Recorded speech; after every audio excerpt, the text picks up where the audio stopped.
An Affliction of the Heart by Anonymous Pegasus. Chapter 1.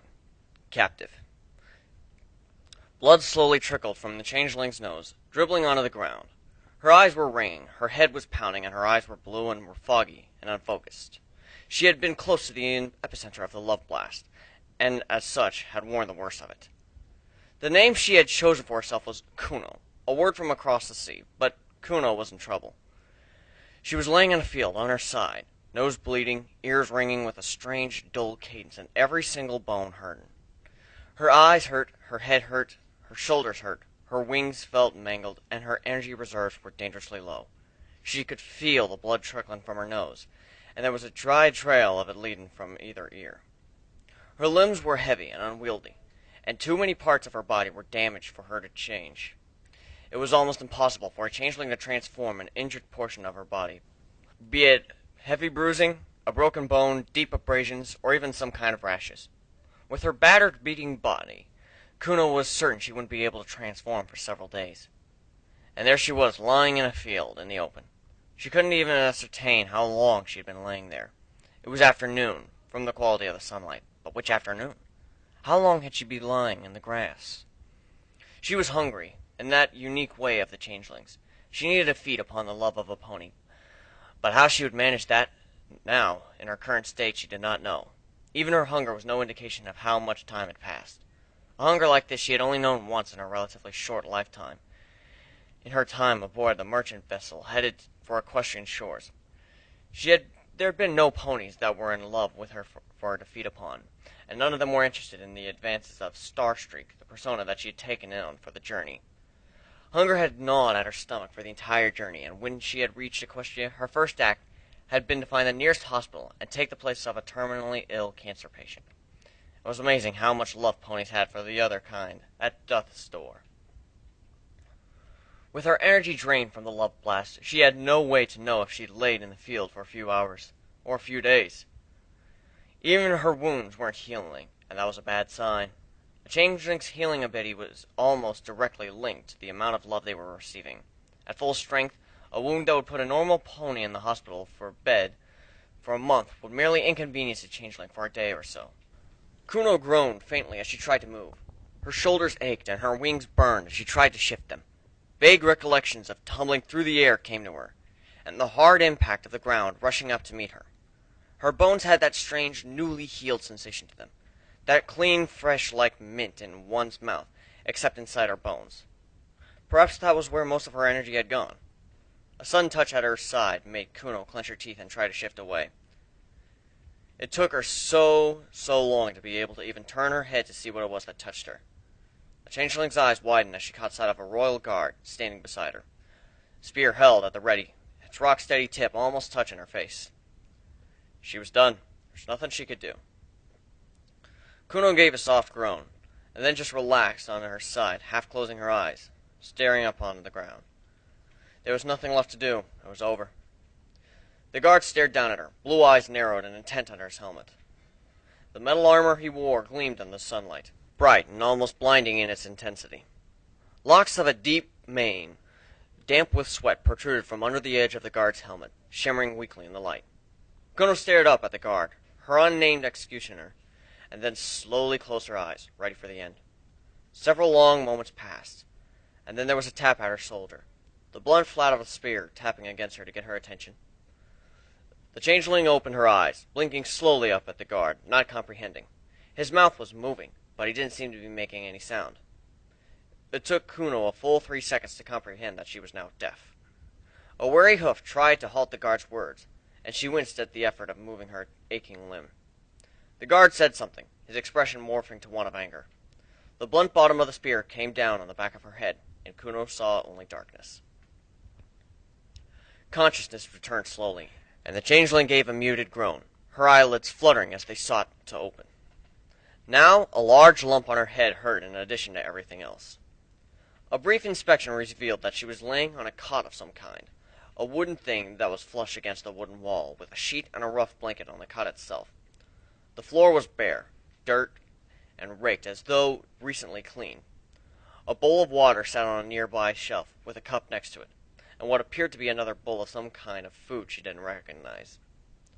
Other than those few furnishings, there was the door, made of what appeared to be solid oak, and a single window that was too small for the changeling to fit through. It had no glass, but a single wooden cross-brace in the center. Kuno stirred faintly, her gossamer wings twitching, before she managed to push herself to her hooves with a whimper. Her hooves stretched and straightened, locking into place, her teeth baring at the effort it took.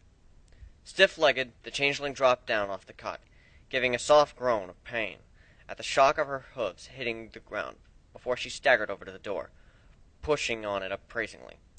The door gave a little bit, and then jiggled faintly as it hit some kind of blockage. A bar or lock. Kuno was almost painfully aware of the fact that she couldn't hear the door jiggling.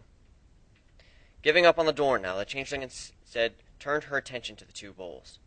A quick sniff around the edge of the bowl assumed that it was filled with water, and ascertained that it was just water. Or if it was laced with anything else, she couldn't smell any.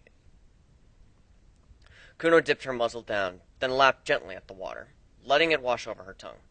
Using the cup would have been more efficient, civilized means, but she always felt odd having a cup against her fangs.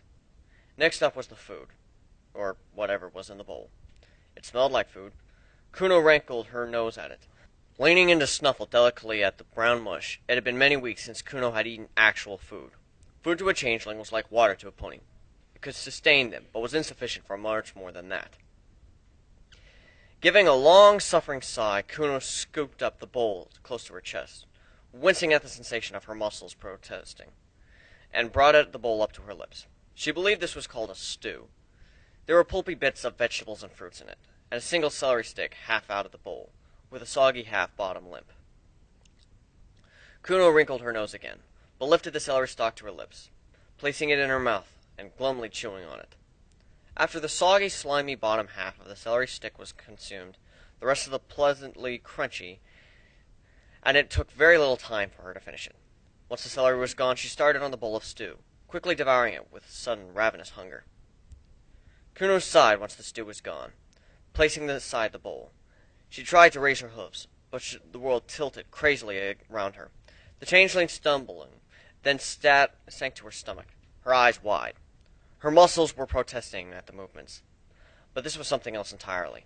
It took a few moments for her to realize that the food was likely drugged, and then she was asleep again. Kuno came to the sensation of being moved. Her eyes fluttered open, and she saw the outside world for a brief few seconds.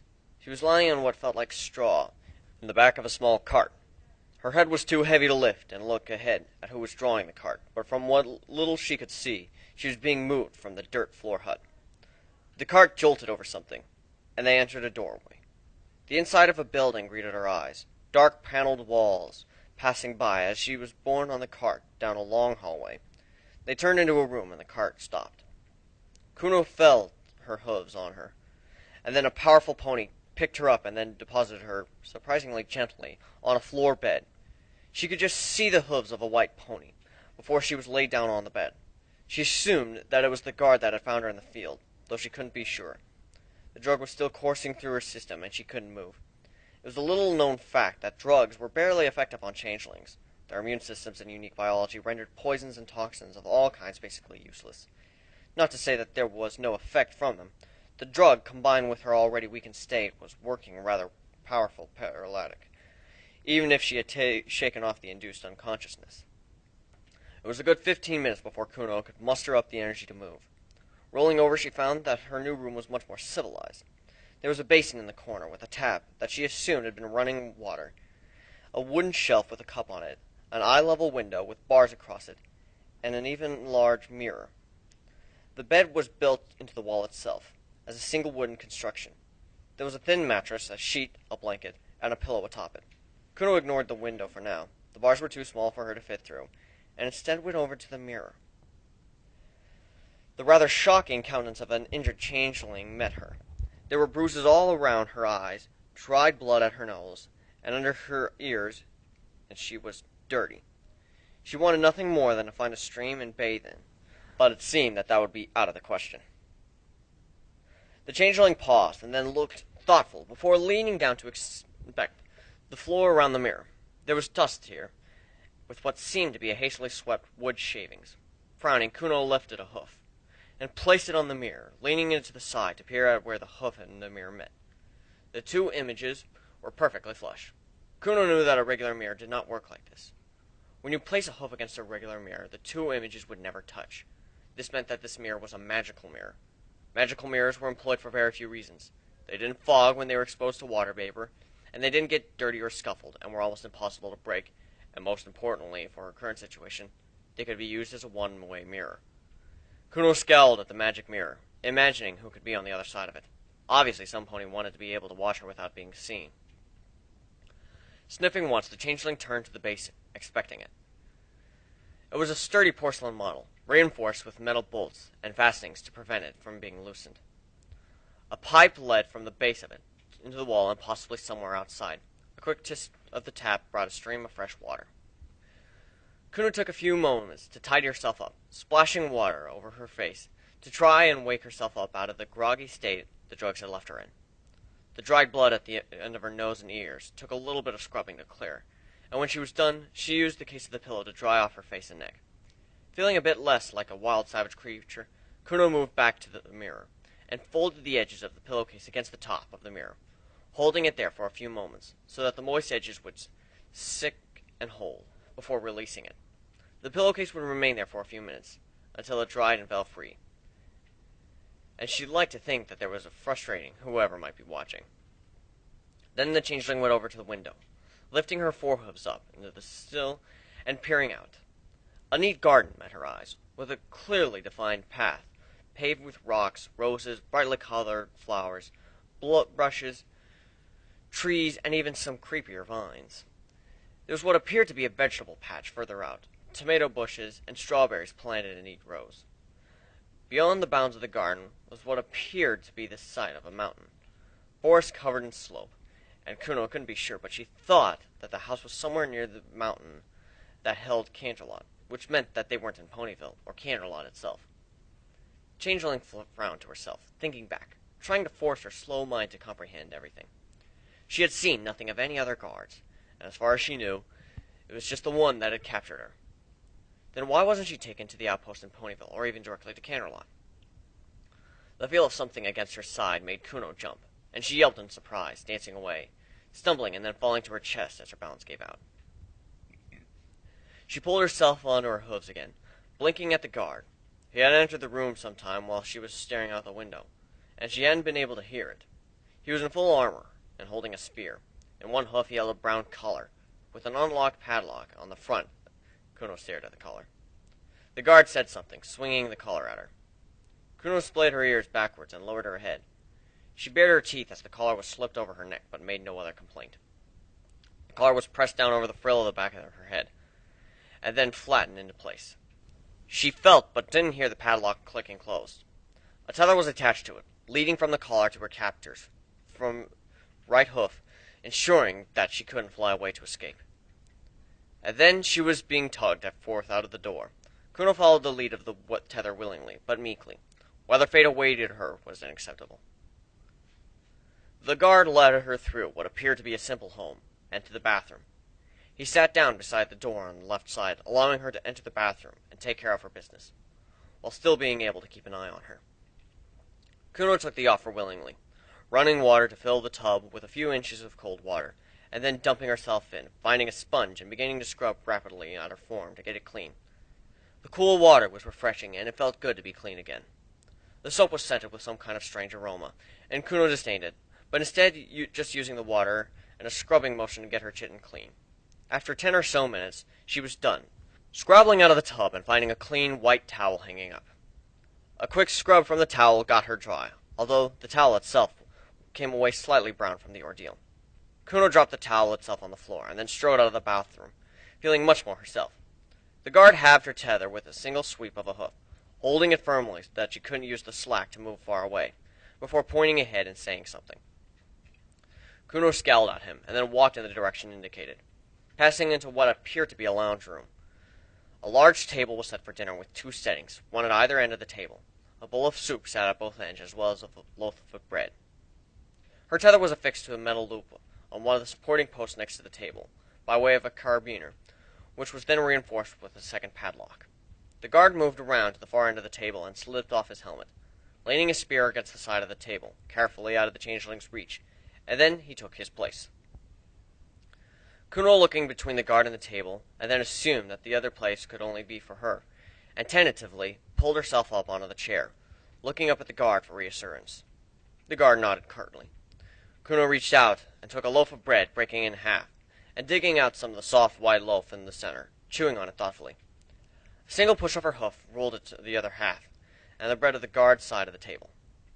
The guard looked up and looked at the changeling up and down appraisingly, and then took the half of the loaf of bread, breaking it piece off into his own soup, watching her. The changeling dug out most of the center of the bread, and then spooned a portion of the stew into it, before beginning to eat the entire roll at once with neat bites. It wasn't very filling, but it was food. Without love to feed on, she had to make do, and a good meal would at least keep her from going for a little while longer. And always the guard watched her, as though waiting for her to pull off some kind of sudden daring escape plan. Kuno just continued to meekly eat her meal. A little while into the meal, Kuno became aware of the pony trying to say something to her. She looked up, and then shook her head helplessly at the movements of the pony's mouth. I can't hear you, Kuno said flatly, before turning back to her food. Changeling was vaguely aware of the pony saying something else, and then looked up at him, shaking her head again. She lifted a hoof to cut him off. I really can't hear you, she said, exasperated. My ears are damaged, and I haven't been able to hear a thing since we left the field. The pony lapsed into silence at that, and Kuno figured she was clear of any attempted conversation. A minute later, however, the notepad was slid under her nose, with writing on it. Do you have a name? Kuno looked up at the pony, frowning deeply. He was standing closer now, and he had his spear and hoof, the tip slightly angled forward, ready to lower at the first sign of trouble. They call me Fleetwing, Kuno lied smoothly. She wasn't sure, but she thought her voice was hoarse. It felt like it, but it was impossible to know, since she couldn't actually hear it. The notepad was retrieved, and then something else was written on it. I am Warden. Do not try to escape. Kuno rolled her eyes. The collar, chain, locked doors, and one-way window sure had included me into that fact that I'm a prisoner. The pony moved away, and Kuno saw that he was a Pegasus. This confused her. The magic mirror in her cell room had seemed like it had been a recent addition, but he was not a unicorn. Are there more of you? Kuno asked. Pausing, the pony took back over his shoulder, and then moved back closer again, sliding the notepad back under her nose with a new message on it. There are many of us. Do not try to escape. You keep repeating that, Kuno said with a long-suffering sigh. And I really don't believe you. It was you who found me, you who carried me into that room, and you who are here now. I think you're alone, though I can't fathom why you didn't take me straight to Ponyville or Canterlot. Kuno delighted at the look of surprise and dismay that flickered over the warden's face at her. She was smugly pleased with being able to catch him off guard like that. Instead of responding directly, the pony wrote something else on the pad, and then slid the small red tablet towards her. Do not make me force you to take this. Kuno looked down at the tablet, and then back to the pony. You're drugging me again? The guard nodded once, making an addendum on the notepad. It is a magic suppressant. It seems it also has side effects amongst changelings. Kuno frowned deeply. She knew of these magic suppressants, special drugs usually laced among the food of prisoners that would suppress a unicorn's and apparently a changeling's magical talents. Frowning, the changeling scooped up the tablet and then tossed it back dry, swallowing it and wrinkling her nose. The guard raised a brow at her expectantly. Kuno gave an exasperated sigh and then opened her mouth up to show him that she wasn't holding the tablet behind her tongue before she was allowed to close her mouth. Barely seconds later, the changeling began to feel drowsy. Her eyelids became heavy, and she placed on her chin on the desk. The notepad was slid back towards her, with new writing upon it, but the darkness gathering at the edges of Kuno's view overcame her all of a sudden, and she slipped into unconsciousness. An Affliction of the Heart, by Anonymous Pegasus. Chapter 2. Collared. Kuno awoke in the room. The wooden ceiling was the first thing she saw. Her head was still buzzing from the magic depressant, and she felt groggy and listless. The changeling rolled off the bed with a low groan, landing shakily on her hooves and then shaking her head a few times to try and clear it. Her room had a new addition, a chair and a desk, with a hoofful of books spread across it. Kuno made her way over to the desk, pushing the books around to glance at their titles. There were adventure novels, romance novels, fiction and nonfiction, all different kinds of books. Daring do was a reoccurring theme. It was utterly bizarre. Kuno didn't know what to make of it. A simple royal guard had taken her into custody and was apparently keeping her at his own house. These were not normal cell furnishings, she was sure. She had spent as much time as possible as far away from jail cells as she could, but a wooden room with a newly installed one-way window, a view to a garden, and a collar, these were not normal imprisonment conditions. And it would take a unicorn to install the one-way window. That much Kuno knew. So Warden had gone through all the trouble of making up this room to keep her contained? If the royal guard at large knew of her position and her existence, then she was certain she would have been taken to the Canterlot Palace for public execution, or banished from Equestria at the very least. And yet here she was. If Warden was alone her jailer, then he would have to contract some pony out to make the one-way window. It was a lot of trouble to go through to keep a single changeling contained. And now there were these books for her to amuse herself with, as though Warden was concerned about her mental well-being as well. Her ruminations were interrupted by the appearance of a shadow at her feet, and before the touch came at her shoulder, she knew it was coming. A notepad was thrust under her nose. "I am leaving for the day. Do not try to escape." Kuno pondered on suggesting that the guard just make "do not try to escape" the header of all the notes, but under that was another sentence. "You will be allowed to use the rooms while I am away. Is there anything special you need?" Kuno blinked at that, looking up at the guard. Special? The guard nodded once. As in... dietary? The changeling queried, confused. A tentative nod was her answer. Kuno gave a derisive laugh. You could start by finding me a willing pony to take love from. Other than that, no. I will slowly waste away and die no matter what you feed me. You could get me a better color, though. One with a bell. The guard looked up at her and down, his expression clearly confused, wondering if she was being sarcastic or truthful, before he bowed-faced and walked away. Kuno took a few steps forward and laid her hoof on the door in the room, to hear it vibrate, clicking locked. The changeling rolled over onto her back, wiggling slightly and splaying her wings out. She calmed her breathing, and then closed her eyes, concentrating. It was odd not being able to hear anything, but she could feel the vibrations of the guard's hoofbeats against the wooden floor through her sensitive wing membranes. She heard him walk down the hallway, pause, and then come back. By the time the door opened, Kuno had rolled back onto her stomach and was looking up at the guard expectantly. The hoof that was not holding his spear held the tether outstretched. Kuno gave a long-suffering sigh, and reached up to her throat, finding the padlock there was open. She stepped closer to the guard, cooperating, allowing the tether to be clipped into place. The guard snapped the padlock shut, and then held the other end of the tether. She was led out the hall, trailing behind the warden. He ambled up to a post near the bathroom, and then hooked her tether to the iron ring. And then Warden carefully walked past her, sliding his helmet on and walking out the front door. Kuno very quickly discovered that Warden was meticulous in his preparation. Whether her tether just outside the bathroom, she could just reach the facilities in the bathroom itself, some of the kitchen, and the table at which they had eaten dinner. And if she stretched as far as she could just touch one of the windows with a hoof. The drawers in the kitchen had been emptied. The cupboards in the bathroom were bare, except for a vial containing magic suppressant pills, some kind of sadistic joke. And everything else that could be fashioned into a weapon or perhaps some kind of tool to free herself had been removed. So instead, Kuno did the only thing a changeling in her position could possibly do. She ran a hot bath and lazed around in it with a half of a magic suppression tablet to take the edge off her pain. While indulging in her amphibious side, Kuno tried the soap, scrubbing it across her form and then vigorously rubbing it at her chin to make sure the scent was removed. After that, it was just lazing. The half tablet she took had mulled her senses, and dulled the pain that had been building in the base of her wings behind her eyes. Time was meaningless like that, and before she knew it, the flat of a spear was waking her up. Kuno's eyes fluttered open, and she was blinked up at the warden, giving a grunt of acknowledgement. Awkwardly, she slipped and slid to her hooves, the water slippery with the soap in it. A steadying hoof from the warden helped her crawl free from the tub, and then a towel was thrown over her shoulders. Some vigorous rubbing across her form got her dry, and she was pleased to find that the towel came away clean, with just the faintest hint of brown at the edges. Warden was still watching her from the doorway. He waited for her to be done, then laid her to the table.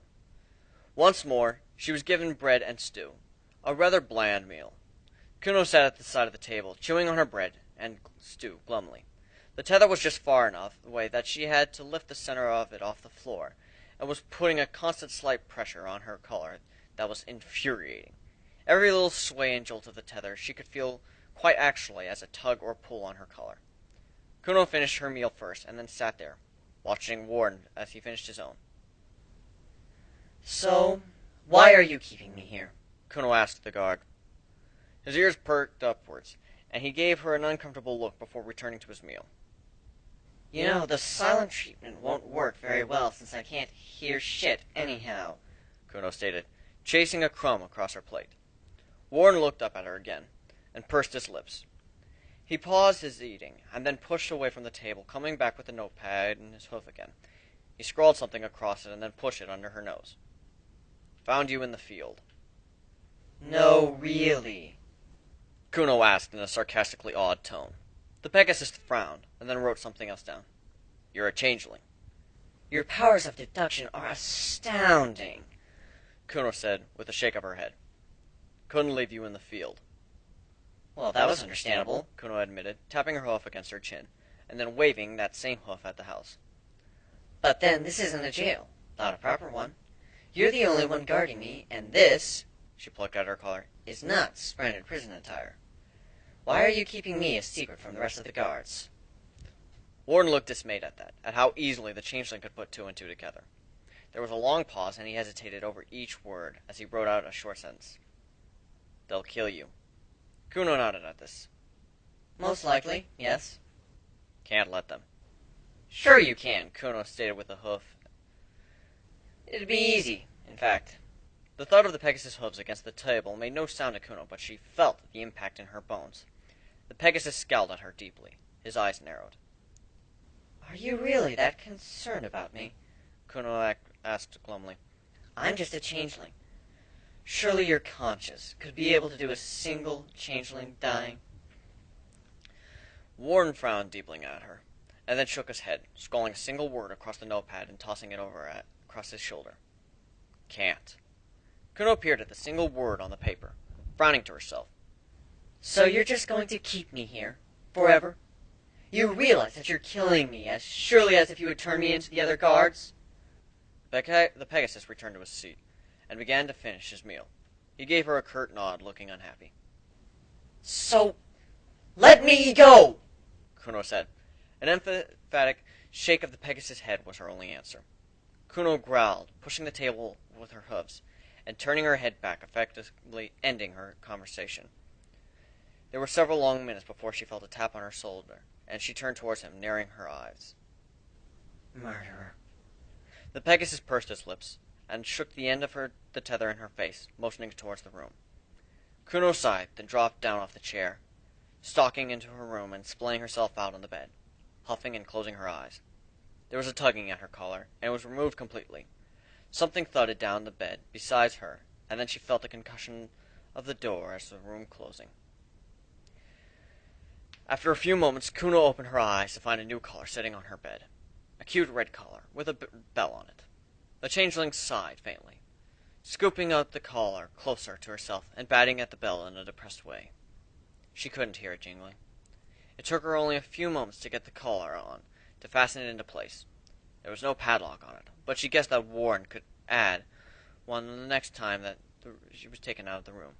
Kuno sighed and pulled herself over the desk, selecting a book and beginning to flick through it, batting at her new bell in a glum way. At least now she had an indicator of how her hearing was returning, if it would ever return. Not that it would matter if she didn't find a way out of there. In a week, maybe more if she continued to get regular meals, she would be dead. An Affliction of the Heart by Anonymous Pegasus. Chapter 3. Plans. Kuno stared glumly into the mirror, batting at her bell, watching the way it rocked back and forth, its negligible weight barely permeable. She still could not hear it. A collection of books lay scattered about her, left where she had thrown them when she was done reading them. Some of them she had even read twice, but already she was bored with that. She had always been a fast reader, and the collection of short stories had barely given her a few hours of amusement. It was amazing how slowly time could pass when one had nothing to do. Kuno had already tried to change her form once, and it had failed. The pain in her injured ears told her that they were nowhere near being fully healed yet, and that was a good sign, she felt. If her ears were still healing, then her hearing may yet return. The world was oddly bleak without noise. It was strange. She could still feel her heartbeat and her breathing, but they made no sound. The touch of a hoof at her shoulder made her jump, and she grit her teeth in surprise and dismay. She really needed to stop being snuck on like that. Turning, she found Warden standing behind her. For the first time since she had arrived, he wasn't wearing his guard armor. Underneath the armor, he was actually rather handsome, in a rather unkempt way. His mane and tail were messy, and he had a rough look that was appealing without being too intimidating. He was all over white, and his blue mane was just the right hue to make him look stunning.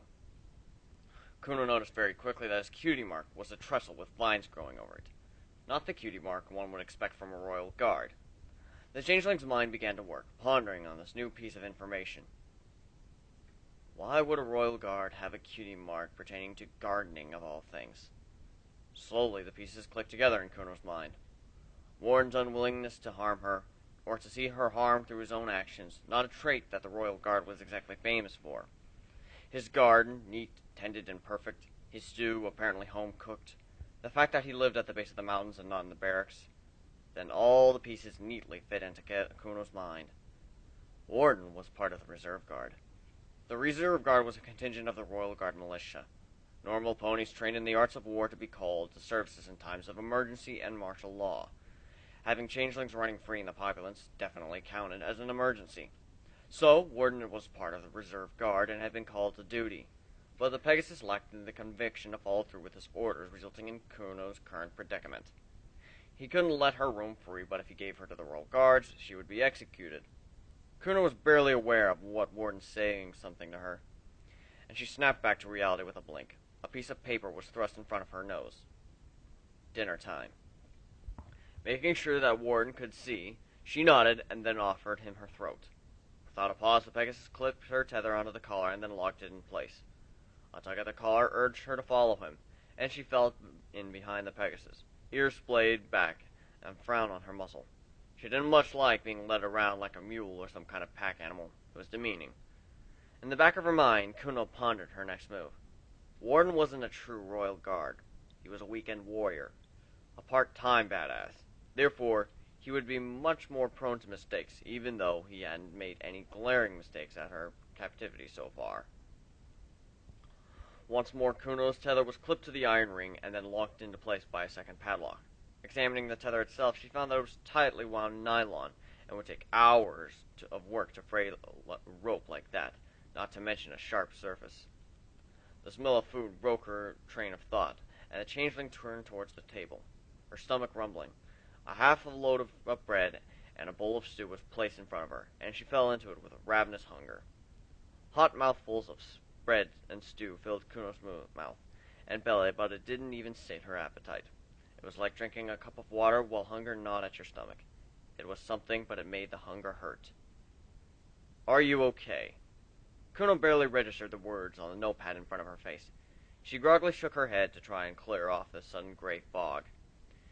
She didn't even recall falling to the floor or passing out, or any of that. Warden was staring down at her, biting his bottom lip. The changeling blinked heavily, and then tried to push her hooves, wincing.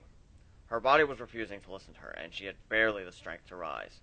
A powerful hoof under her form helped her up, and she staggered in place as her frame failed her. I'm fine, Kuno muttered, trying to push him away with a hoof. Her aim misjudged, sending her crashing to the floor again. This time she felt it. One of her already injured wings folded under her, and she gave a weak cry of pain, trying to squirm it free and straight again. Powerful hooves wrapped around her midsection and squirmed against them futilely, before just allowing them to do what they would allow her. Her head was swimming with hunger pangs that no normal food could stay, and each a stab that needed was like a knife in her side, being twisted and jerked side to side. Even breathing was beginning to hurt. Kuno couldn't help but wonder if this was what it felt like to die. The changeling barely registered the fact that she was being carried somewhere. The tether at her neck was unclipped, although the collar remained, with the heavy weight of the padlock swinging from it.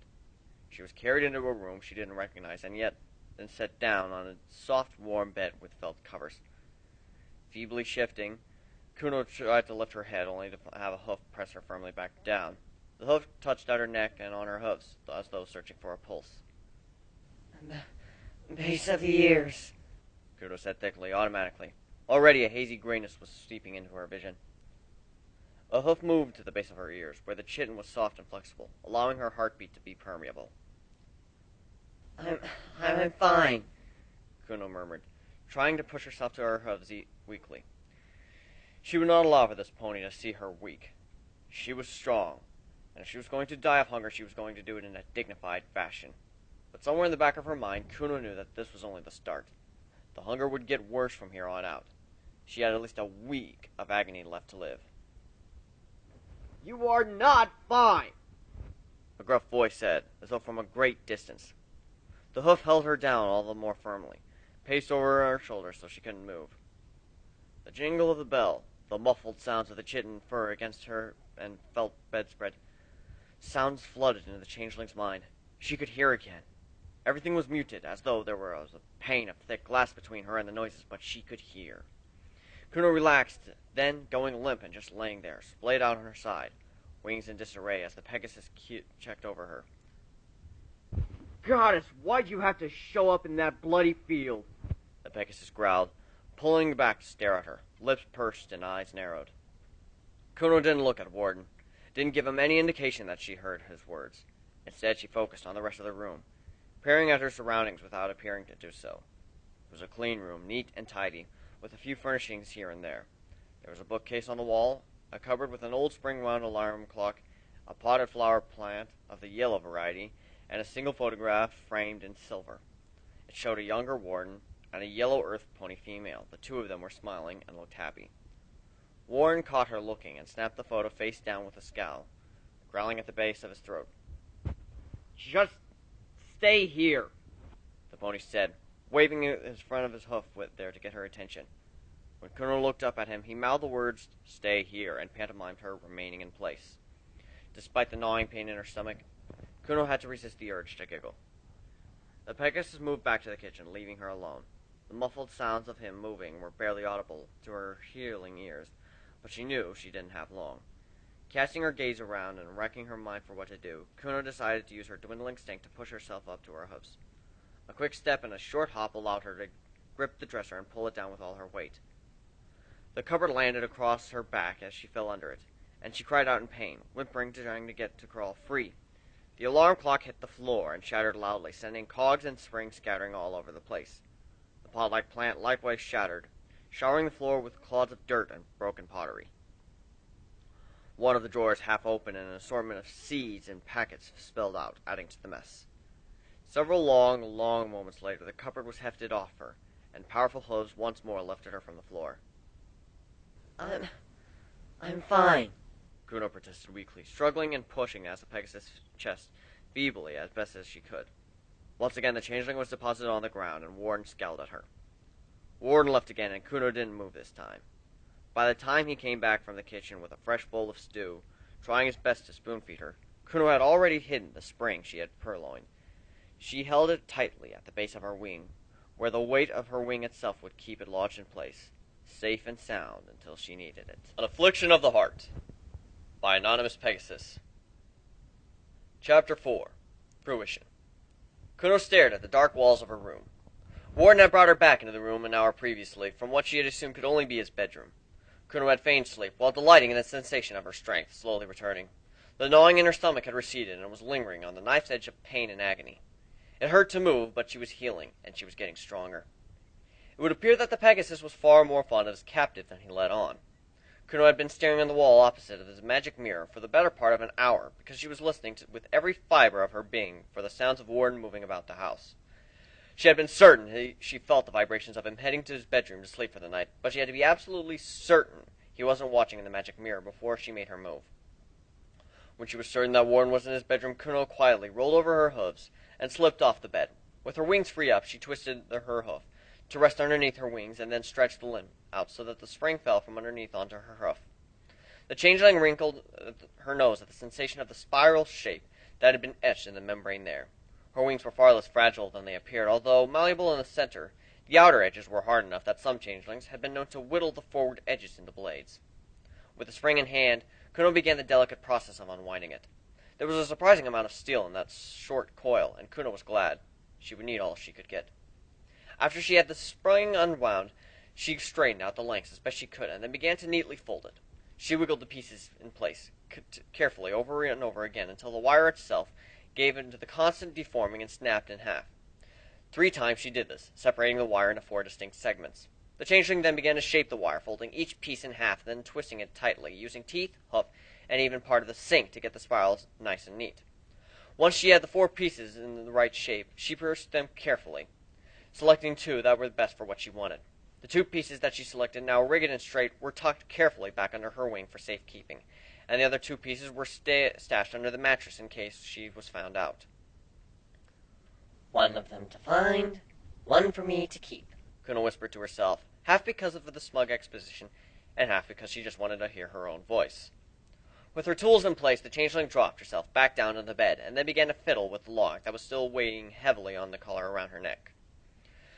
That was perhaps Warden's first mistake, giving her time to work at her own lock. He should have taken the lock with him each time he left her alone. Kuno left herself on her side, freeing her hooves, and then held up the 2 pieces of twisted wire, inserting them to feel the padlock and beginning to jiggle them around slowly and carefully. It would take a lot of trial and error to get the correct combination and pressure of the locks to unlock the padlock, but she was patient, and she had all night. By morning, Kuno had managed to unlock her padlock a total of 5 separate times. She was becoming quite good at it, and that last try only took her 5 minutes to set the tumblers right and get the spring open. The victory had cost her one of her picks, though, snapped when she twisted and turned it too hastily. Unfortunately, that was all the practice she could afford. Celestia's brilliance was rising in the east, and she had run out of time. Kuno carefully placed her 2 picks back to the little nook between her right and back wing, pressing her wing down so that the membranes would deform over them and keep them in place. With that done, she retrieved the broken pick and the single remaining whole pick, then rolled over to face the mirror, beginning to work at her lock again. The changeling was unsure how long she lay like that, fruitlessly wiggling the pick back and forth in a rough approximation of lock picking. The broken lock pick she had stuffed deep into the lock, where it could be difficult to extract, and she was feigning tugging at it. The door opened to the room, and Kuno stiffened at the merest of moments, before calming her breathing and trying to still her racing heart. Her neck muscles quivered as she suppressed the urge to turn her head towards the sound, and she feigned continued deafness. Doggedly, her hooves continued to work at the lock, wiggling the picks back and forth, though trying her very, very best to unlock it. A hoof touched her side, and she yelped, spinning around and stuffing her hoofs underneath herself, lowering her nose and thinking of the most embarrassing thing she could. The image of Warden walking on herself as she had her hooves stuck between her hind legs did it, and a faint tinge of red found her cheeks. I wasn't doing anything, Kuno protested weakly, quite obviously wiggling her hooves to push the picks under the mattress.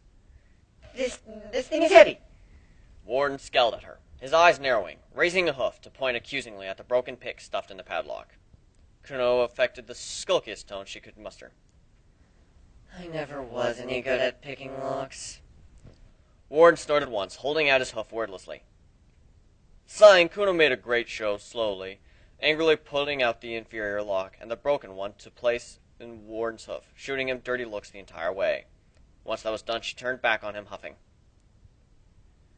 Where'd you get... If you're talking to me, I can't hear you, remember? Kuno stated smugly, not looking back over her shoulder.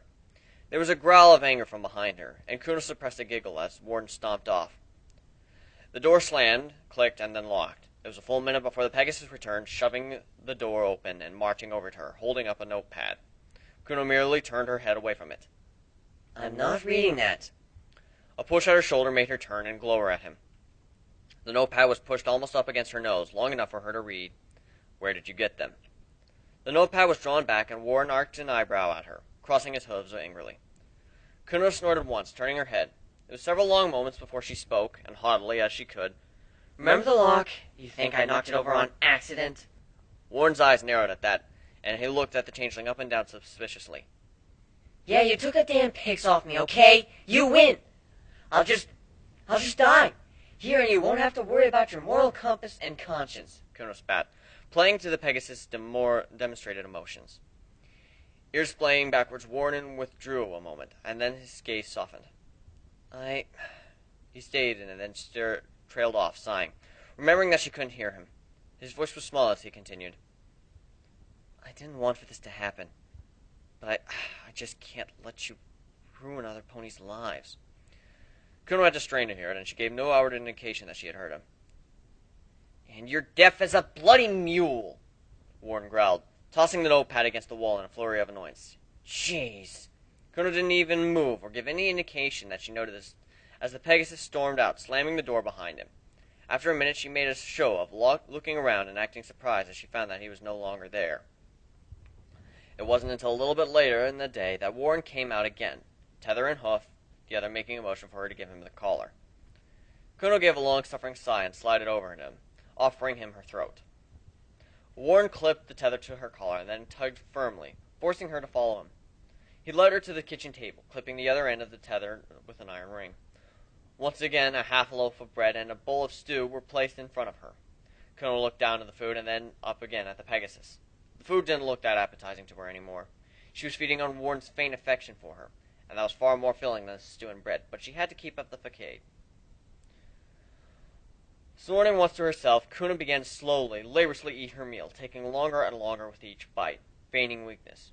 In truth, it was the strongest she had felt since she had woken in the field, and Warren had made one huge mistake. When she collapsed the previous day, he had gotten to force her and take the magic suppressant. Without the muddling effects of the drug, Kuno's mind was clear, and she knew exactly what she had to do. Warren looked up as a thud resounded throughout the room.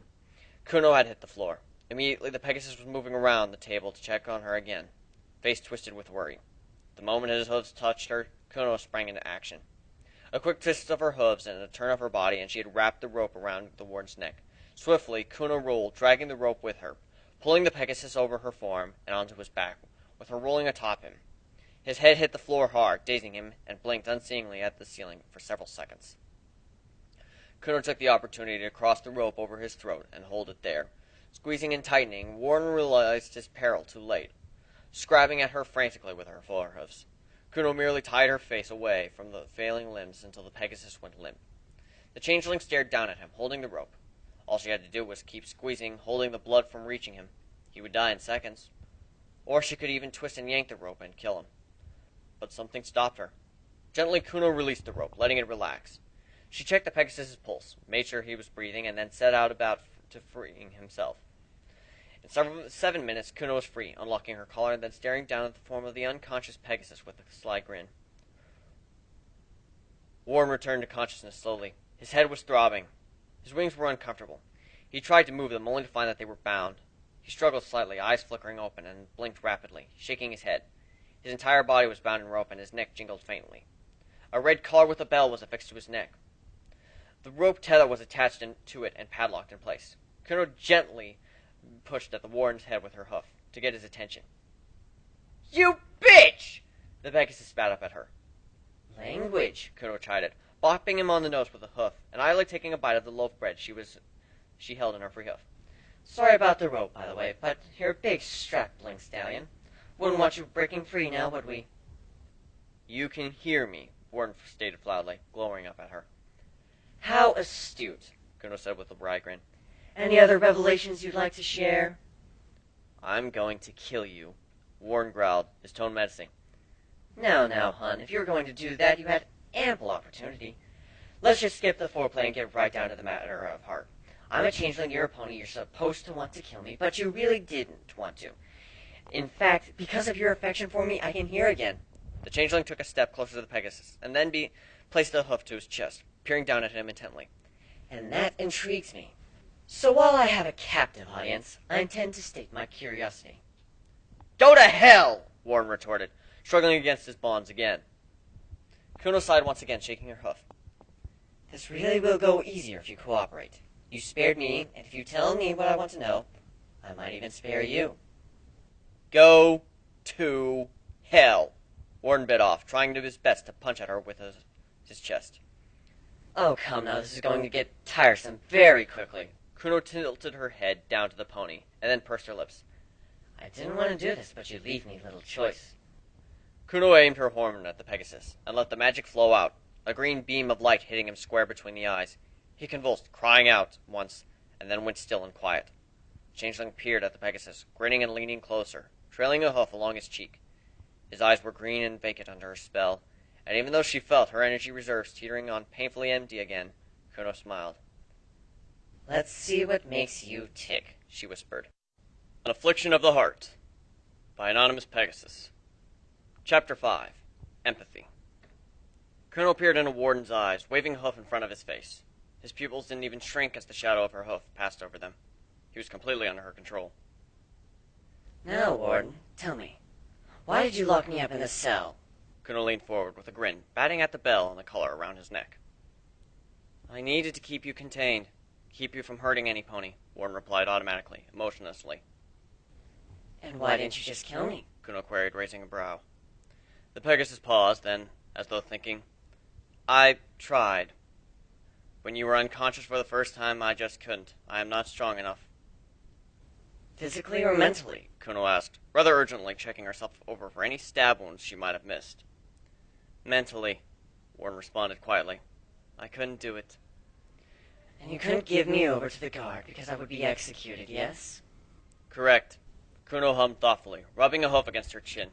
Ambling off for a few moments, she returned with a framed photo from Warden's room, holding it in front of the Pegasus. And who is this?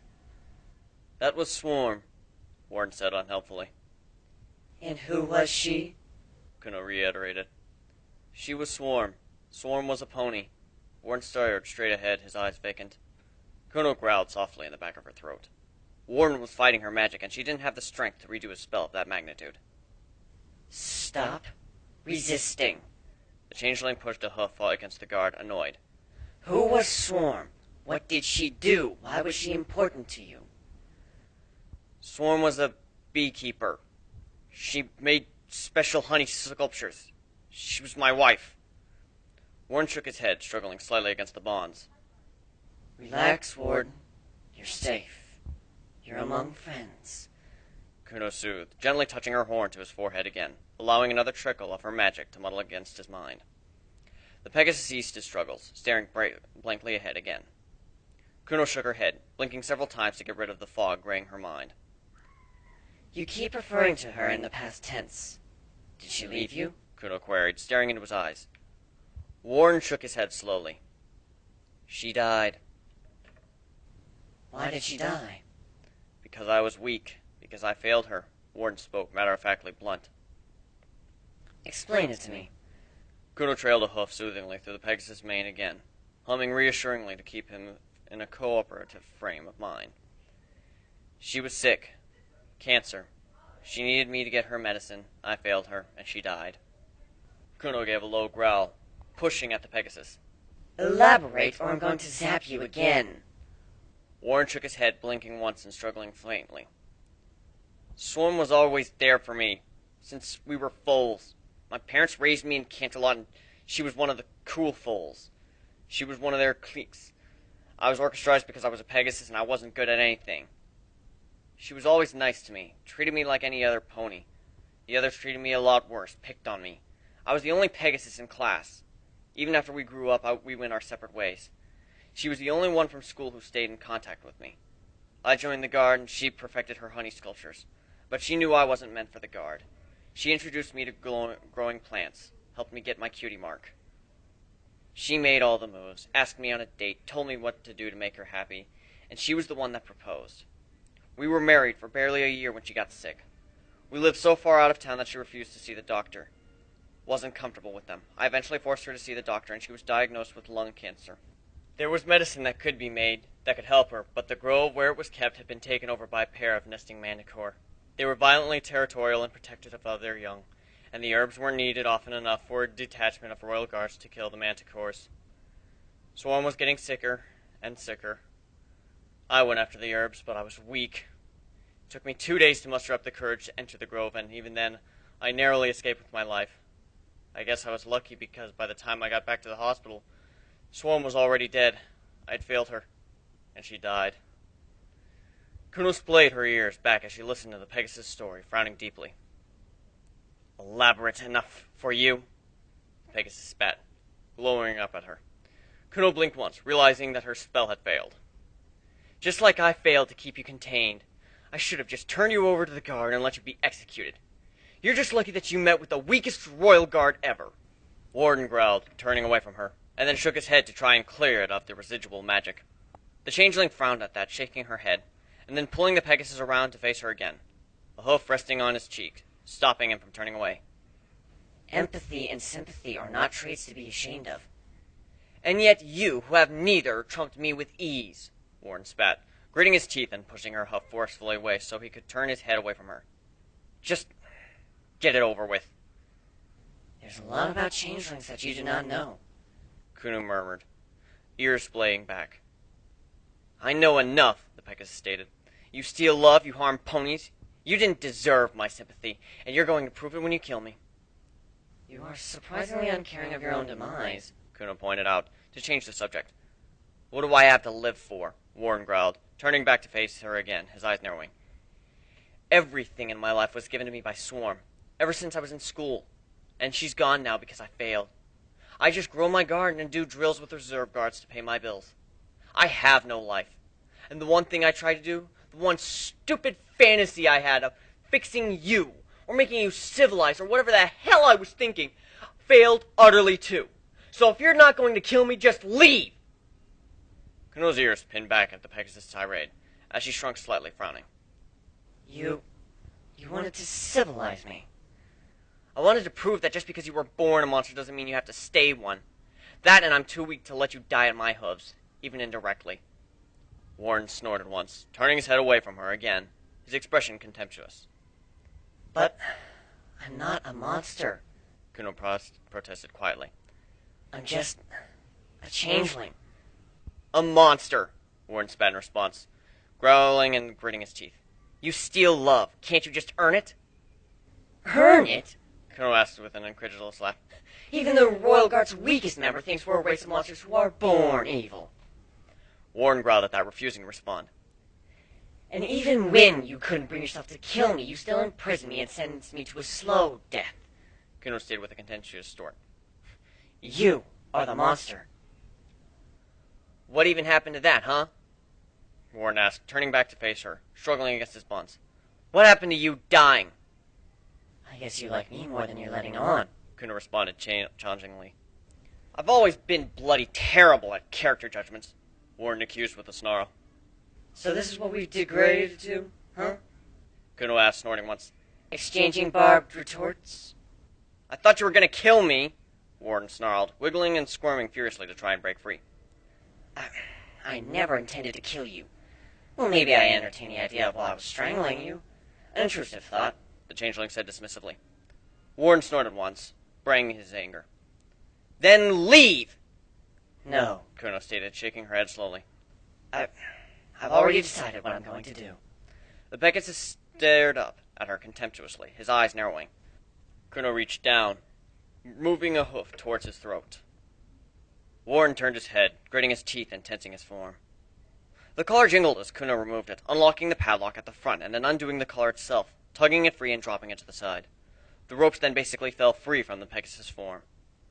Warren rose to his hooves, towering over the smaller changeling, and for a brief moment Kuno was sure she'd made a mistake. But she was brave and rose to her full height regardless, staring up at the Pegasus. I will prove to you that we are not monsters. What does it even matter? Who even cares? What's to even stop me from just killing you? Warren growled. Kuno just gave a wry smile at that, eyes narrowing at the Pegasus. It matters to me. You don't have to understand it, you just have to accept it. As for what's stopping you from killing me... Kuno trailed off at that, before grinning and turning away, scooping up the collar and unlooping it from the padlock from it, tossing it to him. Warren caught the padlock automatically, blinking down at it. Kuno smiled smugly. You've already proven to me that you'd lack the balls to go through with it. An Affliction of the Heart by Anonymous Pegasus. Chapter 6. Gift. Warren sat in awkward silence, watching the changeling at the other end of the table. Kuno was quite happily eating her half of a loaf of bread, picking the best bits out of the stew and downing it with the stew as well. She seemed completely oblivious to exactly how uncomfortable Warren was. The Pegasus had retreated to his room for a few minutes, and then returned with his spear and armor equipped, sitting warily at one end of the table. Kuno had taken her usual spot, sans the tether and collar, and without the restraint. seemed at least 8 times more dangerous and intimidating than before.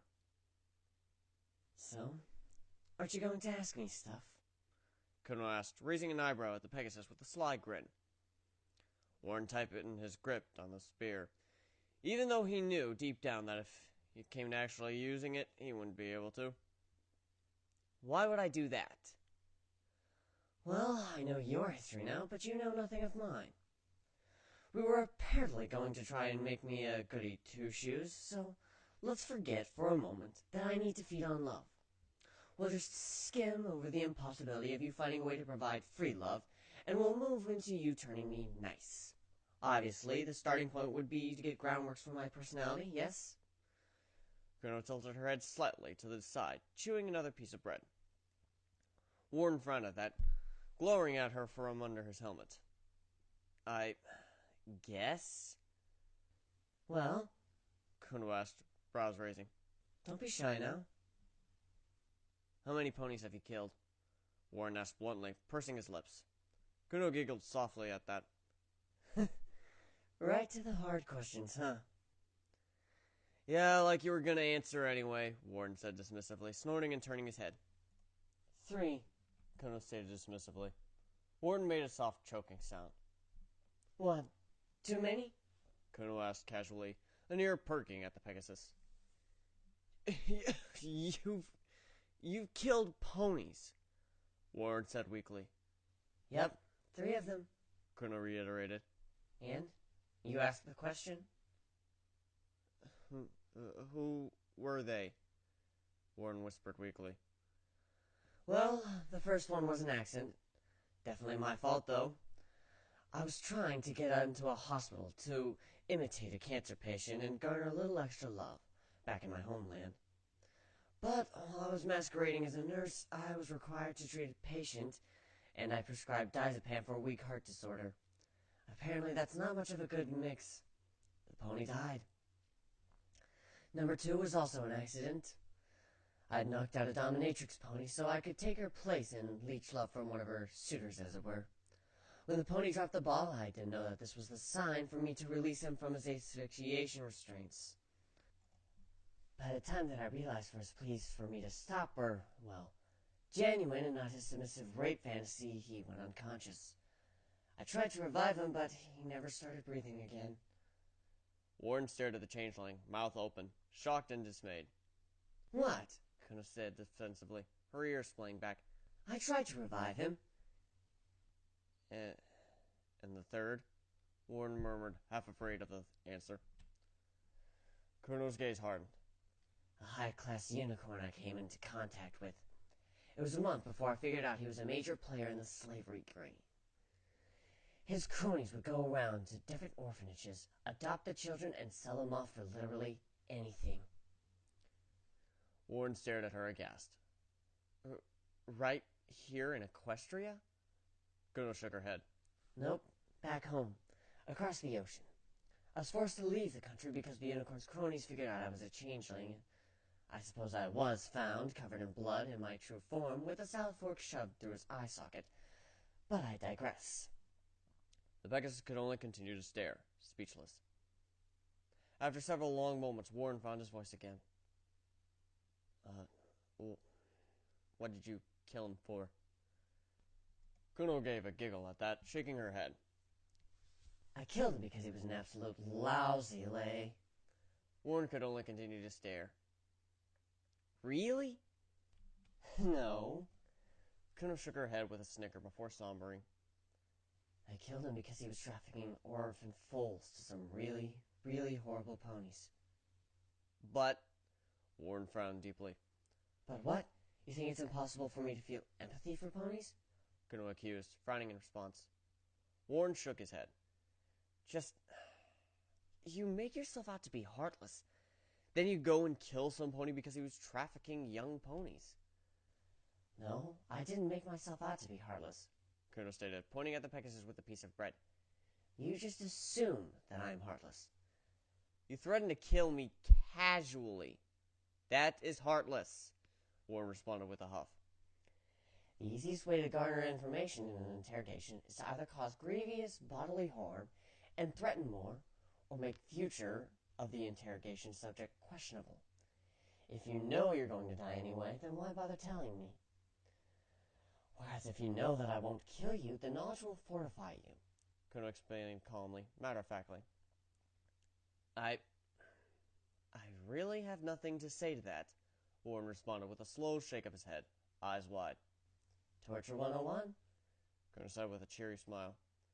What the fuck are you?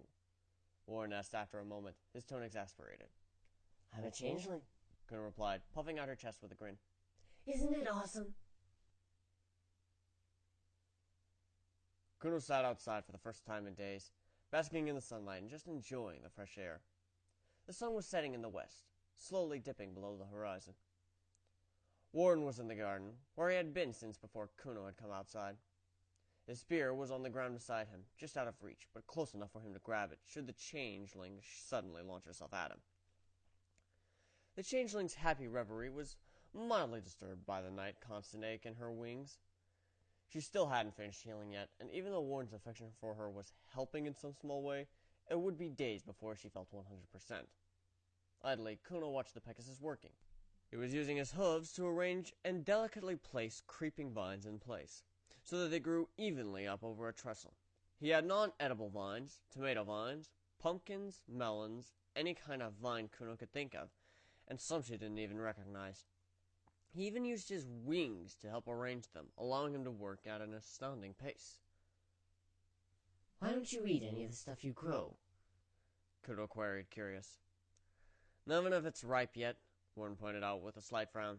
I mean, you could eat the unripened stuff, if you want. You'll only be sick for a little while. Why do you even eat? Do you need to eat? Eating is... well, it's... I have no idea how to explain it to a non-changeling, Kuno admitted, frowning down at her hoofs. Love feeds us. Food can sustain us for a little while, but it's never actually enough. For our first years, food is all we require, but once we get a taste for love, food stops working. It stops being sufficient, but it can supplement a love diet. We can certainly go without, but it's bland, I guess. And if a changeling never feeds on love? Warren asked, looking up from his gardening. Kuno blinked once.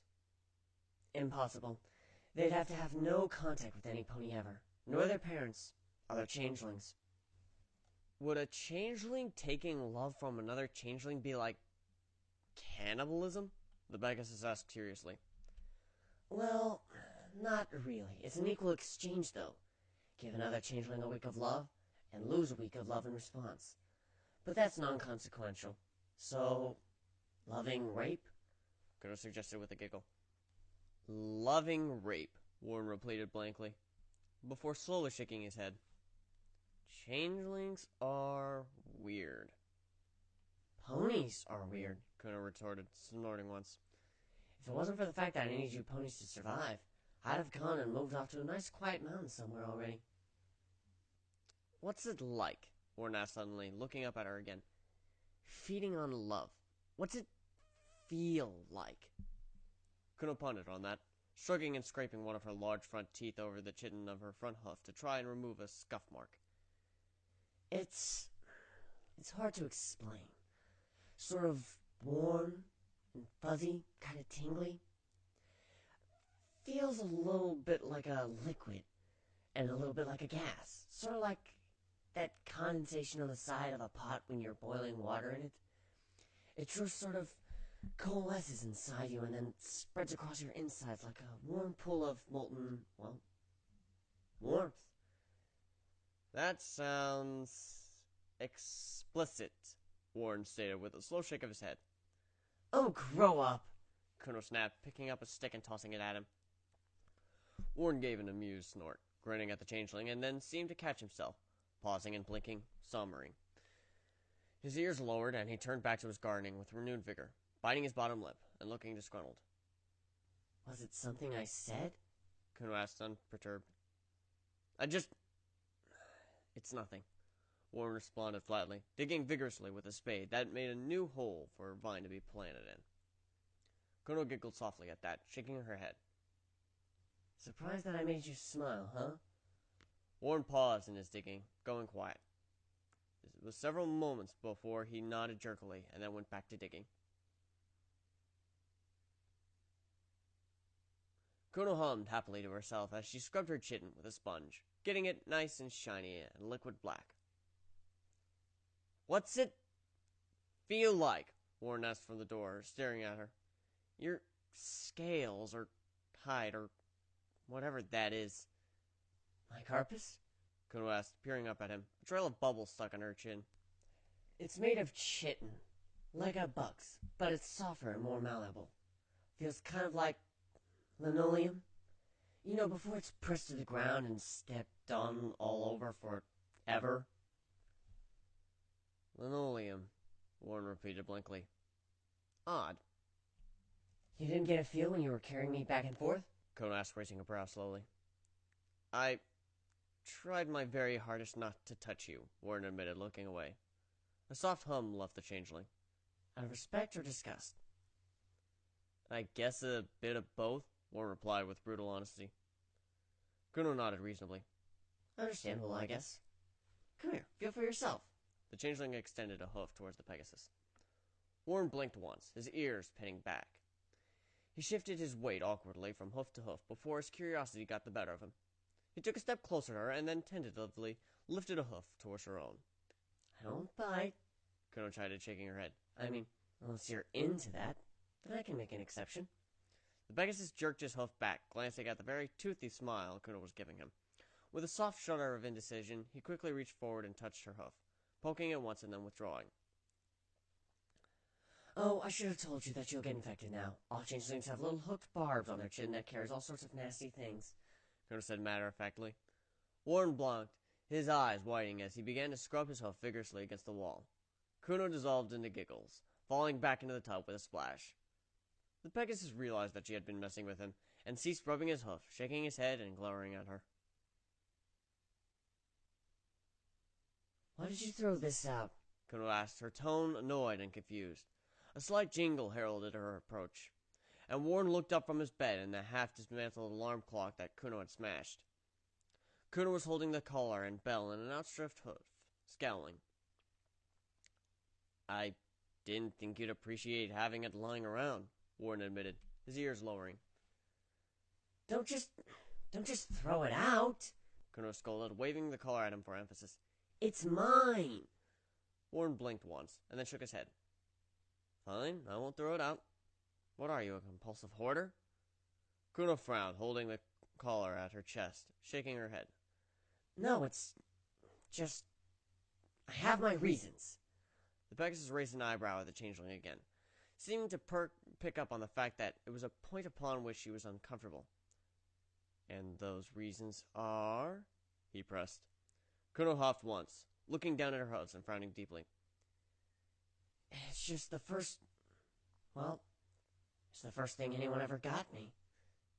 "The first gift you ever got?" Warren asked incredulously, shaking his head in disbelief. I've gotten plenty of gifts, Kuno retorted, huffing once.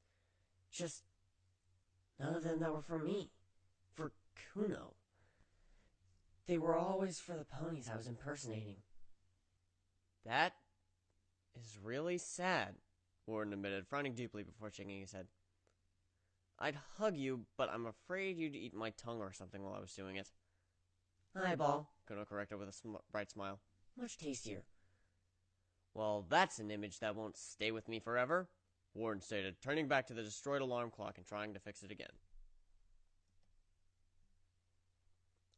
The next time Warren saw Kuno was just as she was getting ready to sleep. The changeling crept into his room as quiet as a whisper, and pulled up the edge of his blanket, nosing underneath it and then worming her way up beside him, snuggling up against its back. The Pegasus stiffened on reflex, eyes going wide. "What are you doing?" I'm sleeping in your bed? Kuno stated matter-of-factly. Warren blinked once at shock and disbelief. "What?" You think I'm cute? Kuno pointed out with a weary yawn, nosing in against his wings curiously. And snuggling up to you to sleep is quite a cute thing to do, yes?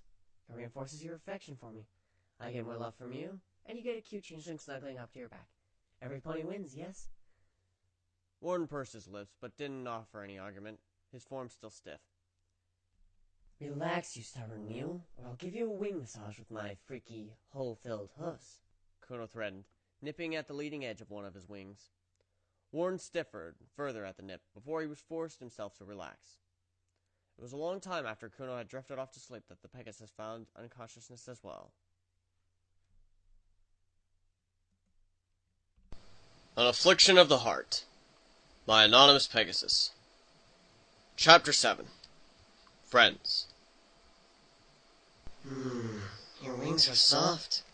Kuno murmured as she snuggled up to Warren's back, rubbing her face against his feathers. Warren's eyes fluttered open, and he made an indistinct sound as he stirred, coming back into consciousness. Kuno hummed quite happily, rubbing her cheek against the upper half of one of the Pegasus's wings. I've never felt them without fur in the way, even when they were attached to me. Why are you molesting my wings? Warren asked groggily. Soft? Kuno repeated with a giggle. I woke up and they were right there in my face. What was I supposed to do? A single grunt answered her, and she snorted at once in response, nudging the Pegasus between the wings with her nose.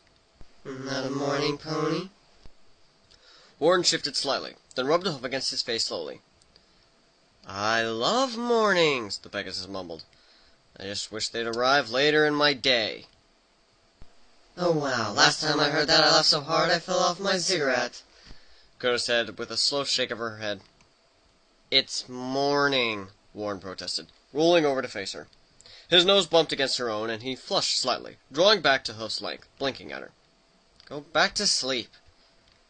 I'm not tired anymore, Kuno stated, tilting her head slightly and raising a brow at him. The changeling lifted a hoof, rubbing at the base of her ears for a moment. My hearing is back to full strength, too. Sounded like a radio that was out of tune.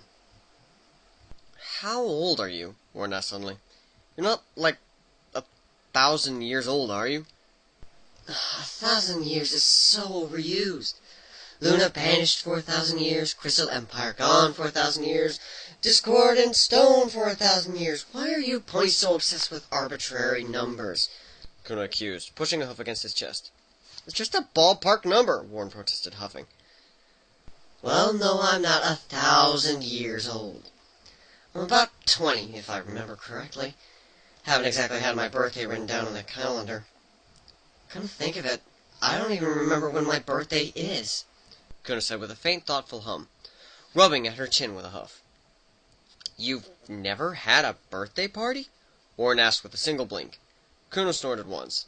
I've had plenty of birthday parties, just none of them for me. Warren gave a slight nod at that, looking thoughtful. For you. For Kuno, Kuno blinked at that, her ears pining back. Yeah, she said, obviously off-put by his knowing her name. You let your name slip when we were talking yesterday, Warren said, smiling smugly. My ever-moving tongue, Kuno said with a slow shake of her head, giving a soft sigh. So, what are you going to do now that you're not, tied up? Warren queried. Exact revenge upon you in petty, inconsequential ways designed to send you slowly insane, Kuno said, matter-of-factly, yawning and stretching. Warren stared at the changeling for a long moment. I'm not sure if you're just messing with my head or being completely honest. That's kind of the point, Kuno retorted with a shake of her head, pushing at his chest with her hooves again. I need to go into town today, Warren said with a yawn in response. What? Why? Kuno asked, suddenly. For things, Warren said, frowning and nudging her with a hoof. Afraid of being left alone? I am not, Kuno said with a soft growl. I'm just rather worried about you returning with a legion of royal guards in tow. Warren snorted and rolled his eyes. What are you going to do, tie me up if I go to leave? It's not like you could stop me, Kuno threatened. And I could make you love me if I tried. Oh, yes. Warren's eyes widened at that, and he wiggled away a bit further. I'm not sure I like the sound of that. The sound of it will be the last thing you'll be thinking about, Kuno stated, licking her lips innocently. What are you doing? Warren asked, keeping his hooves between himself and the changeling, in case he needed to fend her off. Making you love me, Kuno said matter-of-factly. Warren blinked once, ears pining back. Well, stop. It's creepy. But this is how I survive. Kuno stated, shrugging once and wiggling closer to him. By being cute, seductive, and naughty. That's what stallions like. Warren snorted, pushing his hoof against her chest to stop her. Not this stallion, I think you actually believe yourself, Kuno said with a soft giggle and a shake of her head. poor confused Pegasus. Cut it out, Warren stated flatly, pursing his lips. But then we'd be sitting at opposite ends of the room, facing away from each other. Kuno said with a shake of her head. I'd be fine with that, Warren said reasonably. Just because you would stare at my rump. Kuno accused, thumping his shoulder with her hoof. Why are you so insistent on sexual attraction? Warren spluttered, staring at her accusingly. Because love and lust are so closely linked that to travel one route is to travel the other. Kuno said with a minor shrug. Plus it makes you uncomfortable and all bashful. It's cute. Warren sighed and shook his head slowly. Oh, come on, you like it when I call you cute. Kuno chided with a sly smile. I guess I do, Warren said, looking away and biting his bottom lip. Something wrong? Kuno asked, leaning closer to him, frowning.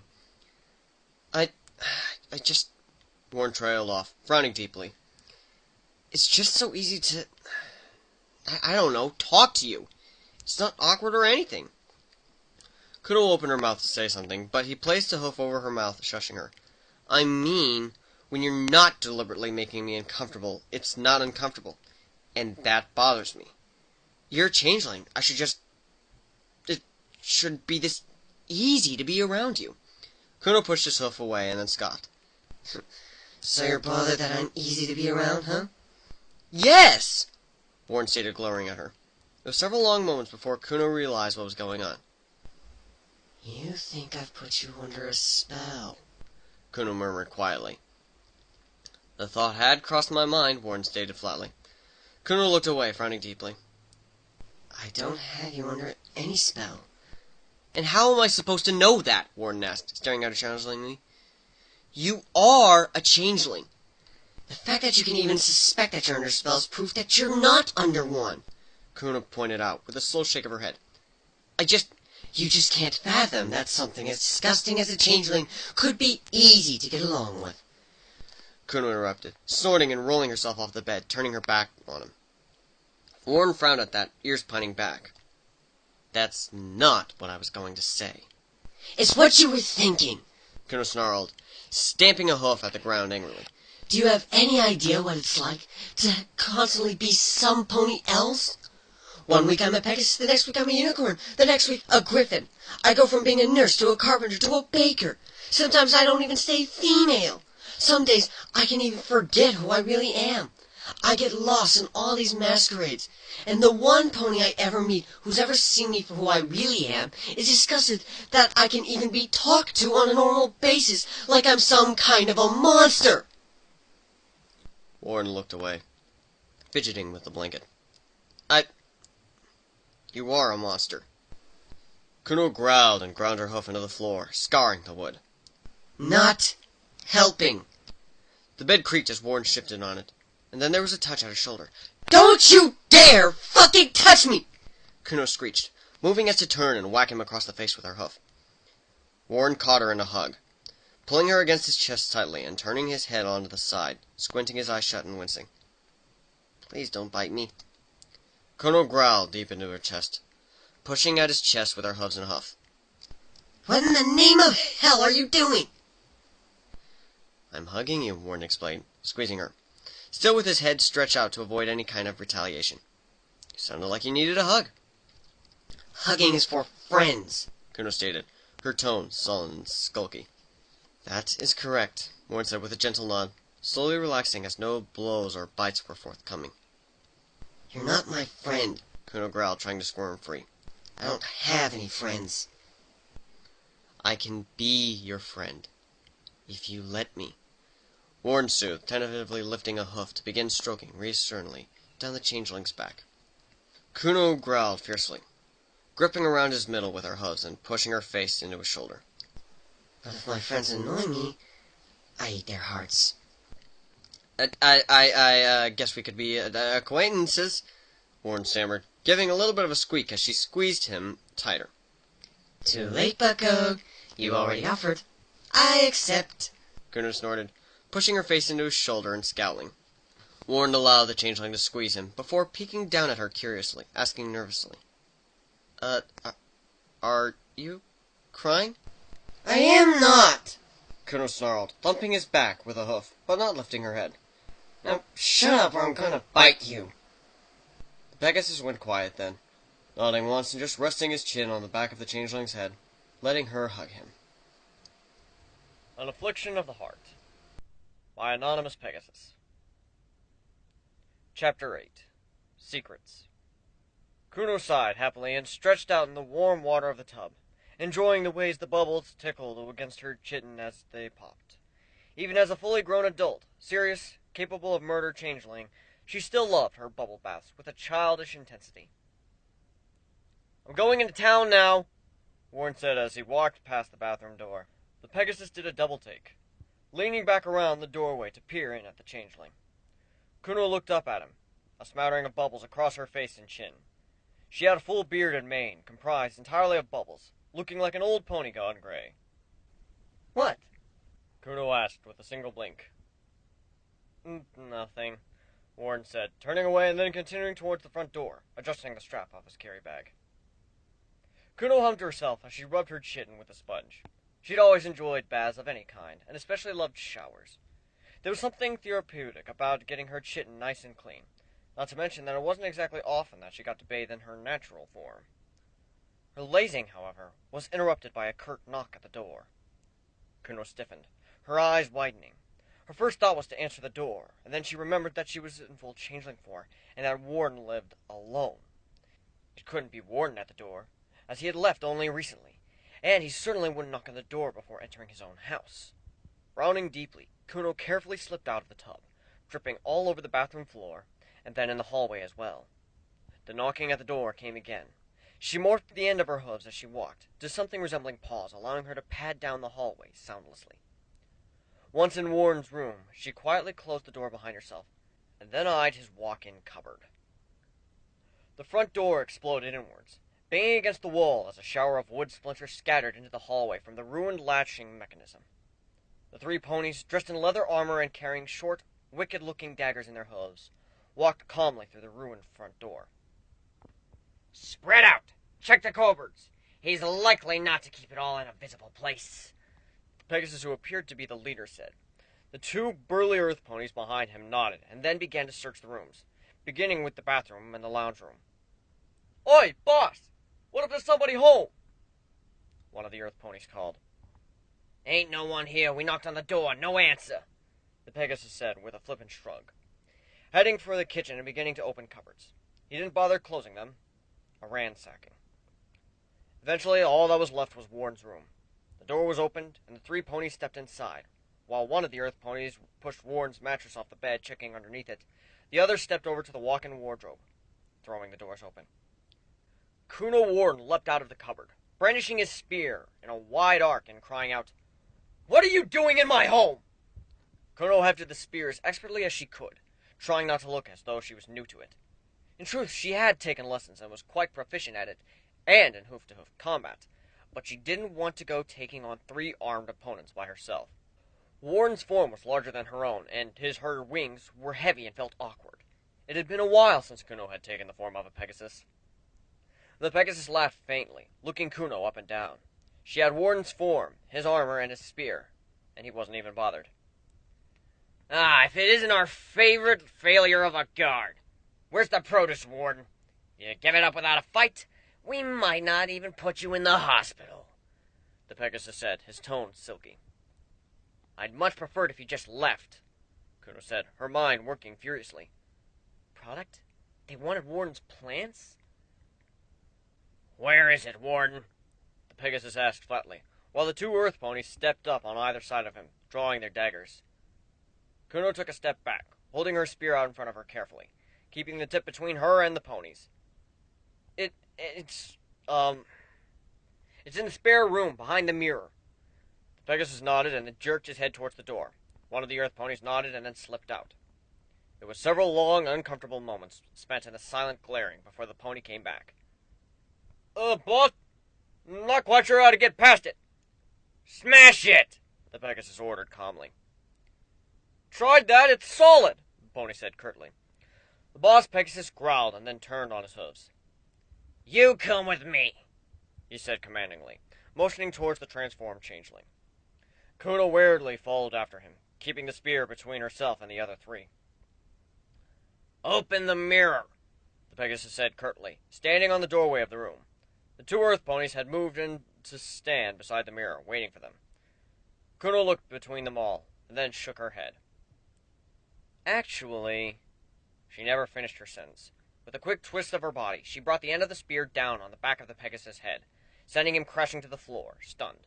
Before the two earth ponies could reach the door, Kuno had kicked the Pegasus inside, and then slammed the door closed, throwing the deadbolt. The sound of bashing at the door greeted Kuno's ears, and she removed the helmet, letting her form drop back to normal as she peered at the locked door, ignoring the pounding from the other side. Warden had a lot to explain when he got back. Warden sighed as he pushed open his door, groaning faintly at the weight of his backpack and dropping it off his back, pushing it through the door. He didn't even notice the broken latch. The sight of Kuno standing in the hallway met him, the changeling wearing his armor sans the helmet, and holding a spear. Warden blinked slowly, taking a step backwards. You had visitors? Kuno stated simply, motioning towards the door to the room that had been her prison. The Pegasus blinked once, looking confused and concerned. Visitors? And you locked them up? They kind of broke in, Kuno said, pointing at the door with a hoof. ransacked the place, looking for product. What aren't you telling me, Warden? Warren's ears pined back at this, and his head lowered, mumbling. That's nothing. Ponies don't break into your home for nothing. Kuno stated with a slow shake of her head. What is it? Warren trailed off, biting his bottom lip, hanging his head in shame. I grow Aurora for them. Kuno blinked once. Aurora? Sunflower? She asked, slowly shaking her head. Aurora was a notoriously hard-to-grow creeping flower that was well known for its hallucinogenic effects. It was mainly used as a recreational drug, and because of the difficulty in growing it, it was expensive. You're a drug dealer, Kuno stated flatly. Warren looked up sharply, his tone turning sullen. That implies I get paid for it. You grew it for free? Kuno asked in disbelief. Selling drugs is pretty stupid, but giving them away is dangerous levels of moronic. The Pegasus looked away, and then gave a defeated sigh. I don't want to grow it. They forced me to. They put me in the hospital last time I told them no. And the last time I didn't tend to the plant, it withered. And they come breaking down your door when they want their stuff? Kuno asked flatly. Well, no. They usually send someone around to beat me up a bit and remind me of my obligations, Warren admitted with a slow shake of his head. Head lowered in shame, the Pegasus pushed past the changeling, moving towards the kitchen. He opened a cupboard there, and then stared into it. Kuno moved after him, peeking over his shoulder. She blinked once, realizing that the cupboard must have been right in line with the mirror in her prison room. She could see through to the room, where one of the earth ponies was trying his best to stab his dagger into the magic mirror, with little success. They're not the usual ones. Daggertail won't be happy that they're trying to muscle in on his business, Warren murmured. I know them. They used to be part of the Royal Guard, but they got kicked out for their actions in regards to confiscating illicit materials. Seems they'd confiscate half and steal the rest. Guess they're moving up in the world. What are you going to do about them? Kuno asked, watching Warren intently. I don't know. If I go to the Guard, they might tell the Guard what I've been doing. And even though I'm being forced, I don't want to take the chance that they'd believe me, Warren said, hanging his head again. And to think you were in the Royal Guard, Kuno growled, shaking her head and sighing once. She turned and then started to head towards the door leading to the prison. What are you doing? Warden hissed, moving after her. Kuno looked back at him a moment, before a flash of green enveloped her, and she changed. A Pegasus and two earth ponies careened down the path as fast as their hooves could carry them. looking fearfully back over their shoulders as Princess Luna herself stood in the doorway of the house, staring at their retreating forms. It was several long moments before Kuno let her change his drop, and then dissolved into breathless giggles. Oh, wow. Did you see their faces? Kuno squeaked as Warren eased up to her, looking chagrined. Yeah, you scared the wits out of them. What did you even do?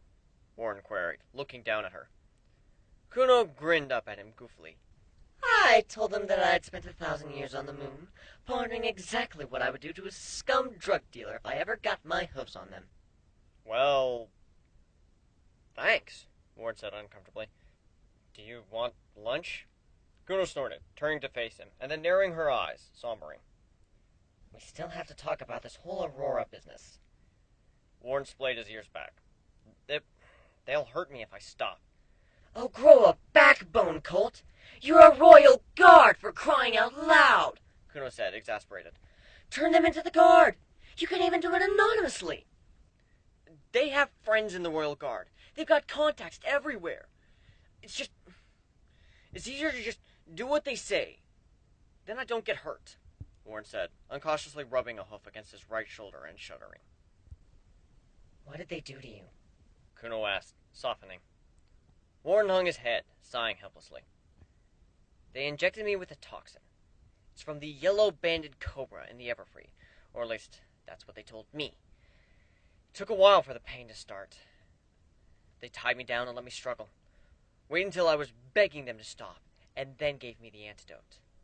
Told me that if I didn't grow the plant for them, they'd be stopping around with another dose. But they wouldn't be bringing any antidote this time. Kuno frowned deeply at that, pursing her lips. You need to stand up to them, Kuno said, stamping her firmly. I tried that, Warren growled, shaking his head and then looking away. They broke my ankle. Told me that they'd do the other one if I ever told them no again. Maybe it's easy for you. You can just run away from all your problems. I can't just wave my hoof and be some pony else. I'm stuck like this, the Pegasus said, turning and walking away from her without another word. Kuno just stared. An Affliction of the Heart, looking sad, by Anonymous Pegasus. Chapter 9. Sympathy. Kuno sipped at a glass of lemonade. The straw slipped between her large front teeth so that she could effectively suckle the cool liquid from the glass. Warren was busy cleaning up, and Kuno wasn't going to lift a damn hoof to help him. She had even told him so. Until he stallioned up and stood up to the drug dealers, he would have to deal with his own mess. The three ponies had been rather thorough in their search, and they hadn't exactly cleaned up after themselves, leaving a large mess behind for Warren to rearrange. Thankfully, he wasn't a pack rat, and there wasn't a huge amount of mess everywhere. Mainly was putting the drawers back in, closing the cupboards, fixing up the pots and pans, and assorted chores. And Kuno just watched through the entire thing. So this Daggertail, why's he got you growing this stuff for him? Kuno asked, sipping at her lemonade happily. Because he can push me around, Warren snorted once, pushing a drawer back into its slot. Kuno pondered for a moment, before asking bluntly, How did a wimp like you get in the Royal Guard? Thanks for the self-esteem boost, Warren growled, picking up another drawer and sliding it partway into its slot, beginning to toss spoons and forks into it. Any time, Kuno said, nodding with a smile. It was almost a minute of throwing cutlery into the drawer before Warden spoke again. I failed the Royal Guard. Rather badly, I might add. I knew it wasn't for me, but I still didn't have my special talent. Once I found out I was a dab hoof at gardening, I needed something to give me income. I don't have the endurance to work a field large enough to sell produce, so I applied for the Guard Reserve. I guess Shining Armor took pity on me. Figured I'd never be called into action anyhow, so there we go. The armor's bitchin', though, Kuno said with a wise nod and a snicker. I can totally see myself getting to like dressing up in it. The two were silent for a while, before Kuno asked suddenly. So this Aurora, what's it used for? Hallucinogenic, mainly. Makes you see lots of pretty colors and lights. I know from experience, Warren admitted with a wry grin. You tried some? Kuno asked, winking her nose in distaste. I may have tried some on my own if I was to take it in at my own pace. Daggertail, however, didn't give me such luxuries, the Pegasus said with a sad shake of his head, sweeping up the broken plates from the kitchen floor. Kuno blinked once. Daggertail gave you drugs? You gotta remember, I was in a pretty bad place. Swarm had just died. I was alone. I was kind of depressed, I guess, Warren said, looking down at his hooves with a deep frown. Kuno guessed from his tone that he had been more than a little depressed. The first thing Daggertail did was get me alone when I made a trip to town, and then ejected me with some of the stuff, Warren said with a bitter smile. It felt great. For a while. Wasn't long before I needed more. Kuno wrinkled her nose again, giving the Pegasus a look of mild disgust. You didn't try to resist? I was depressed, Warren said defensively, looking away. My wife had just died, and while I was under the influence of Aurora, I could forget the pain for a little while. Of course, once I was good and addicted, he told me that I had to take over growing it for him, or I'd not get any more. I reluctantly agreed, and of course, I was too high at that point to even look after a tomato bush, let alone Aurora. I messed things up, and Daggertail was none too pleased. I realized I needed to get off the stuff, so I quit. Just like that? Kuno asked doubtfully, looking Warren up and down. Forgive me if I seem unconvinced. Warden snorted once. It wasn't that easy, I guess. I took a few days' worth of food and water in the bathroom and handcuffed myself to the toilet. Drastic, Kuno stated with a blink. Yeah, well, after the first day I was a mess. I'd already wasted all my water trying to lubricate my hoof enough to squeeze free of the cuff. By the time the guards showed up to see why I missed my weekend training, I was almost dead. It wasn't until after I recovered from that Daggertail figured he could bend me to his will with threats of violence. And actual violence when I resisted. I've been in his employ ever since. Still got scars from the cuffs, Warren said, holding out his hoof. In Kuno's opinion, they look more like knife marks than handcuff marks. Jeez, Kuno said with a slow shake of her head. You're like a doormat. Why don't you stick up for yourself? Because I get hurt, Warren stated sadly, picking up the dustpan and dumping the contents into the bin. And I don't like getting hurt. I wish I was some big gung-ho guard, capable of beating up 12 drug dealers with one hoof on my back. But I'm not. And you didn't tell me all of this in the beginning because... Kuno asked flatly. It's one thing to bow to violence, and another thing entirely to be addicted to the drug you're supposed to be growing, Warren said with a sad shake of his head. I guess I didn't want you thinking I'm some kind of a loser. The Pegasus trailed off then, before giving a soft, mirthless chuckle. Too late for that, huh? And with that, Warden moved towards the bathroom to continue cleaning, head lowered in shame. Kuno was found settling down in her bed that evening, leaving Warden to his own bed. She felt uncomfortable around him at that moment, and wanted to give him space. The Pegasus had obviously been through a lot more rough patches than he let on. The changeling put the pillow up against her chest, laying on her chin on it, and closing her eyes. She knew that there were ponies who were pretty bad off in the world, but she had never really interacted with them on any personal basis. She had always targeted happy homes, where the love was the strongest. Broken Pegasi were rarely a good source of long-term love. There was a rustle of movement behind her, and Kuno lifted her head to peer back over her shoulder. She blinked once at the image that greeted her. Warden was standing, awkwardly in her doorway, holding a large cream-colored box with candles sticking out of it, burning merrily. What are you burning? Kuno asked, pushing herself onto her hooves and turning around to face the guard. Warden trailed off, biting his bottom lip. Gosh, this is gonna sound corny, but when you told me that you'd never had a birthday, I just figured... The Pegasus sighed slightly, shaking his head and then stepping over to the bed, laying the box down. With it at the new angle, Kuno could see into the box. She realized now that it was a cake box. A large, circular brown cake lay inside the box, dual-layered with white edgings and a single large word across the center. Kuno. 3 candles were spaced across it, at even intervals spiraled red and white like a candy cane. It wasn't a very large cake, but it was a birthday cake. A birthday cake for her.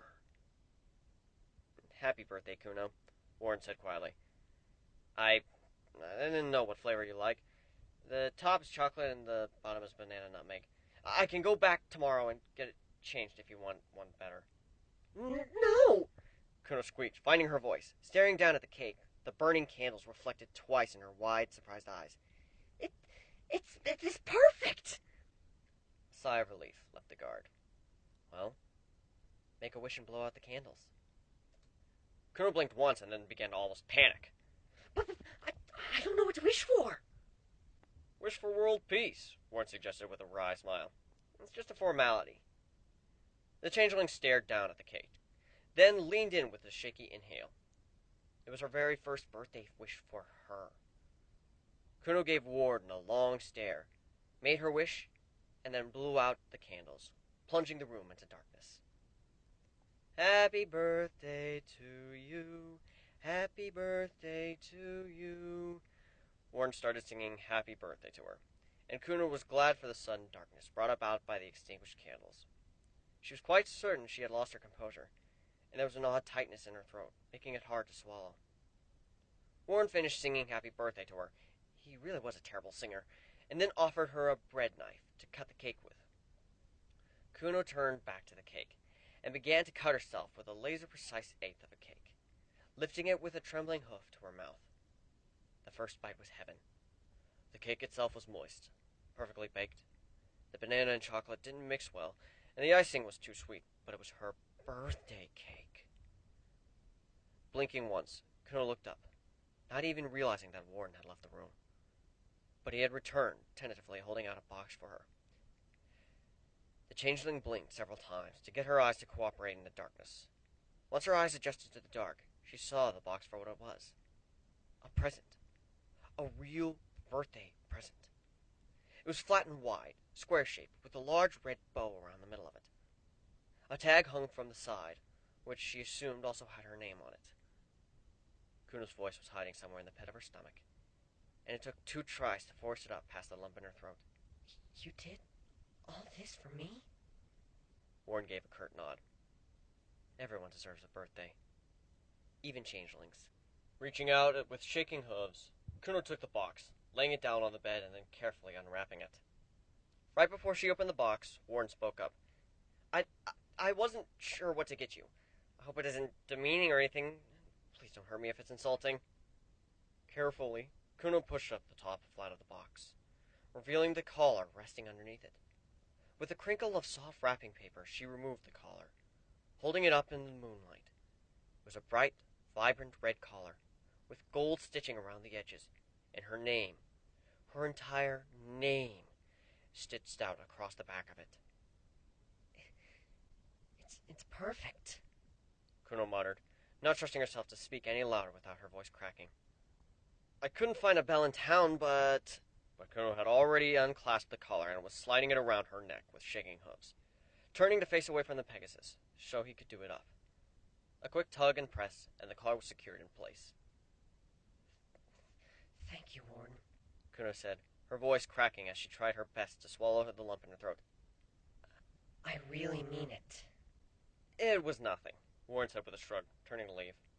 Kuno pounced on the Pegasus from behind, wrapping her hooves around his neck in a firm, earnest embrace, hugging him firmly. The Pegasus paused in confusion, blinking back at her and giving a slight smile. Happy birthday, Kuno. Thank you, Warden. Really. This means a lot to me. Kuno sat on her bed, eating pieces of her cake and licking icing off her hooves. She had already set aside some of it for Warren to have if he wished, which was only fair. She was very careful not to get her new collar dirty, and she saw that Warren was in the doorway, watching her from the shadows, apparently thinking he was hidden, and he was smiling. Kuno was surprised by the Pegasus. He was beaten, trodden into the dirt, abused, and had gone through more hardship already than Kuno would her entire life, she was sure. And yet, he was still just happy to watch her eat. He was happy to make others happy. Every time her hoof brushed her new collar, and with every bite of her cake, Kuno felt a little worse. Here she was, emotionally manipulating this Pegasus for his love. She was using him as a food source, and he was happy to just make her happy. A monster. A beast. She wasn't even sure what to feel anymore. But one thing was clear in her mind. The Pegasus was having an effect on her. A profound one. When she had made her very first birthday wish, something for her, the only thing she could think to wish for was for Warren to find happiness someday. For that poor, downtrodden Pegasus to at least find some peace from the problems that plagued him. And who knew? Maybe she was even starting to like him. An Affliction of the Heart by Anonymous Pegasus. Chapter 10. Aurora. Kuno yawned and stretched slowly, accidentally pushing the empty cake box off the bed and onto the floor. Thankfully, the box itself was empty. She had placed Warren's slice of cake on the fridge. Her stomach told her that maybe she shouldn't have eaten so much cake, but she was willing to put up with the discomfort. It was worth it. Already Kuno had to memorize this date, so she could remember when her birthday was. Even if she was with somebody else, she would remember her birthday. And then that thought stopped Kuno in her tracks. The changeling sat up suddenly, blinking and turning to stare at the mirror across the room, watching her own reflection with wide eyes. Even if she was with somebody else? If? Was she really thinking of staying here with him? Kuno growled faintly, shaking her head and then rubbing her hoof against her temple slowly, trying to clear her mind. It was insane that she was even considering staying with Warden. He was a train wreck in motion, a perpetual mistake. Kuno's eyes fell on the collar around her throat, and she lifted a hoof to delicately prod at it. Her hoof slid over the Kuno, threaded onto it, and her gaze softened. Warden wasn't so bad. His heart was in the right place. He just needed a backbone. Or he was codependent and needed somebody to guide him constantly. The changeling frowned, and then dropped her hoof, sighing softly to herself. There was a sound at the door, and she turned to see Warren standing there, with a bucket and a spray bottle hanging from its one wing. I'm off to... Well, I thought I'd let you know I'd be gone for a little while. Warren finished lamely, looking away. Off to tend your aurora plants? Kuno accused. Warren hung his head. I have to. I'm coming with. Kuno stated, slipping off the bed and stretching. I have to, Kuno. Or Wait, what? The Pegasus did a double take, blinking. I'm coming with you. Kuno said calmly, walking towards the door. Show me this plant that's so special you're ruining your life for it. Warren frowned at that, before giving a jerky nod. I suppose it can't hurt. Kuno waved a hoof. So lead the way, then. Warden led Kuno outside, and then turned towards her, raising a brow. You can fly, right? I have wings. Kuno pointed out with a roll of her eyes. Well, I just thought... Warden trailed off, before shaking his head and then bounding several steps, launching himself into the air. Kuno glanced around, biting her bottom lip. There was a flash of green light, and when it faded, a young blue Pegasus with a green mane was standing in Kuno's place, with a flower cutie mark. Changed Kuno bounded after Warren, launching into the air in turn. It took several flaps of her wings to get used to the way they worked in the air, before she got the hang of it and sped after the Pegasus. Warren was momentarily surprised when Kuno had caught up with him, looking her up and down and blinking once, before it dawned on him that she had changed. Didn't want to get seen as a changeling, Kuno pointed out. The Pegasus nodded once in understanding. It took a good 10 minutes of flying before Warren dipped down towards a clearing in the forest canopy. Kuno followed after him, landing beside the Pegasus in a long, soft grass. Warren waved a hoof for her to follow, as he started down an overgrown trail, pushing his way to a cliffside and a large ravine that cut down the length of it. Immediately, he started down it. Jeez, are we gonna have to insert a bone key into a rock and go down a hidden spiral staircase? Kuno asked, looking towards the line of sky that was visible through the top of the ravine. Warren blinked once, pausing and looking at her, bewildered. You've been here before? Kuno blinked slowly. You can't be serious. I'm not, Warren said with a laugh and a sly grin, shaking his head, poking his tongue at her teasingly. You're gullible. Well, your face. Kuno huffed, flailing a hoof at him and snorting. Warren just chuckled and continued down the ravine. Eventually the ravine terminated in a large clearing, covering in a thick canopy, with muted shafts of light coming down through the gaps in the greenery. The walls of the ravine clearing were slick with running water, and there was still a pool of it in the center, fed by the trickles coming down from the rocks. The slick edges of the rock were mossy, and there were creeping vines of some description all over it. The vine itself was a strange-looking thing, green, with red tendrils running through it, that visibly throbbed with brightness, as though with a heartbeat. Yellow bulbs were scattered along the lengths of the vines, periodically, with those same red veins and delicate tendrils visible along the closed petals. They're almost ready to bloom, Warren said excitedly, bouncing on his hooves and pulling out his spray bottle, moving up the first bulb and inspecting it closely. After several long moments, he gave the bulb a single spray with the water bottle. Kuno watched with mild interest, head tilted to the side curiously. So, you just spray them? Warren looked back at the changeling with a single snort, shaking his head. No, this is a special formula. The changeling rolled her eyes. So you added a little bit of fertilizer? Actually, I steeped a collection of 5 very expensive, very hard-to-grow herbs in this water, so that they'll encourage growth in this vine. Aurora is so rare because it doesn't grow in the wild. It was created, Warren explained enthusiastically. And what was it created for? Kuno asked, peering at the vine as Warren went around spraying the bulbs individually, carefully inspecting each before spraying them, and the vines surrounding them. Well, it was originally designed as an all-purpose plant. It's a powerful anesthetic when it's diluted right, as well as an amnesiac. Makes it rather useful as a drug for operating rooms, because it ruins your short-term memory completely. Anything from when you woke up, you will not remember. But that also makes it a very, very bad date rape drug, Ward said with a deep frown. There was even a case of Pony who murdered his wife and then injected himself with Aurora so he'd forget he ever did it. Kuno blinked and wrinkled her nose. So it's a narcotic and a date rape drug? No wonder it's illegal. Warren gave a weak laugh at that. Oh, and, when you distill it right and mix it with ammonia, the real Sultan crystals are, well, rather volatile when they're mixed up with simple water. Volatile? Kuno asked flatly. They explode, Warren pointed out. Goodness, it's a date rape drug, an illicit substance, and an explosive?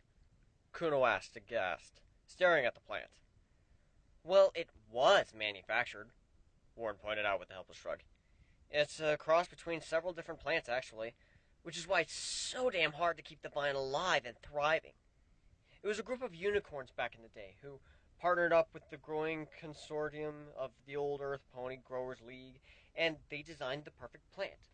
A plant that could be used for anything. They failed miserably and came up with Aurora. They chose vines because they could use vertical space rather than fields, and a Pegasus team could help pick the fruits once it was good and ripe. Don't know who found out about the exploding thing, but it's something to do with the magic that manifests in the plant during the growing phases. Once the sap is crystallized, it dries out so far that the addition of water causes a massive expansion. Then there's the friction so great it sets the air around it on fire, and the displaced air causes a pressure wave like an explosion. Apparently, if you set it off in sub-zero conditions or in a vacuum spell, you're left with this fluffy white substance that's softer even than clouds. But why even use it as a narcotic in the first place if it's so hard to grow? Kuno asked, bewildered. Because it's non-lethal. You can't overdose on it, no matter how you take it. You might knock yourself out for a few days, maybe die from the dehydration from not drinking or eating, but the actual drug itself can't kill you, Warren pointed out with a wry smile. Not to mention there are no documented long-term ill effects. Well, except the addiction. So hospitals won't pay for Aurora? Kuno queried, lifting up one of the bulbs gingerly and peering at it. Warren snorted once. Pay for it? They'd kill for this stuff. An anesthetic that is non-harmful and causes manageable precise amnesia? If it wasn't so hard to grow, they'd stop using morphine at all. Then why not sell it to the hospital? You could go legit. Get a license, or a pardon, or something from Celestia, or something. Kuno pointed out with a grin. And I could have my wings broken by Daggertail and his underlings, Warren stated with a defeated sigh. I'm one of the last growers in this entire region. All the others either gave it up entirely and sought protection from the Royal Guard, or left entirely. I think they even killed one of the other ponies who could grow it. Kuno splayed her ears back at that, frowning deeply. And if Daggertail wasn't around? Then some pony else would replace him, Warren said with a slow shake of his head. I know you want to help, Kuno, but I'm stuck here. I'm happy where I am. I get to grow one of the hardest plants ever, and I'm good at it. And I guess it makes people happy. And it destroys their lives, Kuno added, with a single stamp of her hoof. Warren stared down at his forehoofs, poking at the rock sadly. I guess, yeah. But I try not to think about it. I can't change it, and it just makes me depressed. Kuno frowned at that, shaking her head before she stepped over, closer to the Pegasus, and then hugged around him with her forehoofs, rubbing her cheek against his own smoothly. If I help you get rid of Daggertail, you gotta give me all the love, okay? Warren gave a hollow laugh. If you got rid of him and got his goons off me, I'd marry you. Kuno snorted once and then nudged the Pegasus, rolling her eyes. Be careful what you offer, Warren. You're not stupid enough to hold me to that, Warren said with a shake of his head. You're right, Kuno replied instantly. Warren splayed his ears back at that, giving a soft sigh. Kuno snorted once, lifting the Pegasus' head up with her hoofs. Oh, grow up, she chided, licking between his eyes slowly. Marriage is overrated. I'd much rather your goal be to get me into bed. Warren blinked once at that, looking up at her. Kuno grinned innocently. As your wife, I'd make you utterly miserable. But in bed, I'd make you love me. The Pegasus mulled that over for several moments before drawing back and staring at her. How many stallions have you been with? Hundreds, Kuno replied shamelessly. even some mares. Warren shirked back at that, wrinkling his nose. Wow. Call me a whore or easy or anything like that, and I'm going to eat your eyeball. Kuno stated flatly. Hundreds, Warren pointed out, lips pursed. And how many meals have you had, Warren? Thousands? Kuno asked, eyes narrowing. I guess, Warren replied, bewildered. Kuno raised a hoof, waving at it angry. That's what sex is to me. A meal. I don't do it for intimacy. I don't want intimacy with the ponies I'm taking love from. I want their love. And sex is such an easy, easy way to get it. If you could get a free buffet anytime you wanted, would you do it? Warren frowned deeply, looking away. Well, when you put it that way, Good boy. Kuno said, smiling wryly and patting the Pegasus on the shoulder. You haven't been, well, contemplating seducing me just for a meal? Warren asked, trying to sound apprehensive, but coming more across as eager than anything else. I resisted the urge. Perhaps a few days ago when my reserves were low. Why do you ask? Kuno queried, an ear perking. Oh, I really like Spitfire, Warren said as he started back down the ravine. Kuno rolled her eyes, following after him with a shake of her head, her tone turning accusing as she pushed him with a hoof. Pervert. An Affliction of the Heart by Anonymous Pegasus. Chapter 11. First Kiss. Kuno hummed thoughtfully as she licked the cake batter off her hoof, testing the taste. It was a chocolate cake she was making, determined to get another since her birthday cake was so good. Warren had told her the recipe and given her all the tools and set her on her way as he went to town, with the warning of don't burn the house down. Kuno was confident that she wouldn't burn the entire house down. Hopefully. She could bake bread at least, but a cake was an entirely different thing. The front door opened, and Kuna paused, quickly shrinking back against the cupboard. Hoofbeats came down the hallway, and a tired voice called out, "It's me." Kuna relaxed, returning to stirring the mixture vigorously with a wooden spoon. Warren dumped his carry pack on the counter and then raised a brow at the changeling. "You're still stirring it? I left an hour ago." Kuno bristled at that. I gotta make sure there's no lumps, so I stirred a lot. And then the sides of it got all dry and started to harden, so I had to eat them. And while those lumps were being eaten, more formed, and I had to eat those too. "Oh, right. You had to eat them," Warren said with a slow shake of his head, holding out a hoof for the bowl. The changeling huffed, passing over the bowl to the Pegasus, who immediately poured the mixture into a baking dish and then slid it into the oven. Warren then passed the bowl back to the changeling, leaning over and neatly inserting the spoon into one of the holes in Kuno's hoofs. "You may lick the spoon and bowl." Kuno's eyes widened, and then she gleed, drawing her hoof up to her face and beginning to happily lick the spoon clean. So why'd you have to go back to town anyhow? You went just yesterday. Kuno pointed out as she lapped the spoon happily. "I only really got the cake and collar yesterday, to be honest," Warren said with a helpless shrug. "I'm not the best flyer ever, and even though guard training helped a little bit, I still can't fly very well carrying huge loads." Kuno gave a sound of understanding as she dumped the spoon into the sink and then started on the bowl. "So, why do changelings have holes in their hooves anyway?" Warren asked, as he began to unpack the food he had brought with him from inside the backpack. Kuno hummed faintly, looking across the bottom of the bowl happily. Well, She started, her tone muffled from the bowl over her face. our chitin is really heavy. And I mean really, really heavy. It's thin and flexible where we need to move, but rigid and thicker where we don't need mobility. Like along our hooves. With all these holes in our hooves, we reduce the weight of our chitin. I guess our wings aren't built to handle such heavy loads. And I guess if we didn't have these holes to reduce the weight, we'd never be able to fly anywhere. There was a silence from Warren, and Kuno flicked her wings for a moment before coming up from the bowl and peering up at him. What? The Pegasus was just watching her, with an arched brow. Kuno's face was smattered with chocolate, a line of it across her cheeks, nose, chin, and even a little bit on the end of her horn. What? Kuno asked, huffing once. "Nothing," Warren said with a slow shake of his head and a snicker. It doesn't seem like nothing. Kuno accused. "Just, you're cute," Warren admitted with a wry smile. Well, thanks. Kuno said happily, shoving her face back into the bowl to get more of the cake batter. Warren just shook his head, giving a short chuckle. After a few minutes, Kuno pulled back out with a soft sigh, giving a single lick along the edge of the bowl. Her face was a mess, but she was a very content-looking changeling. "All done?" Warren asked, raising a brow at the changeling.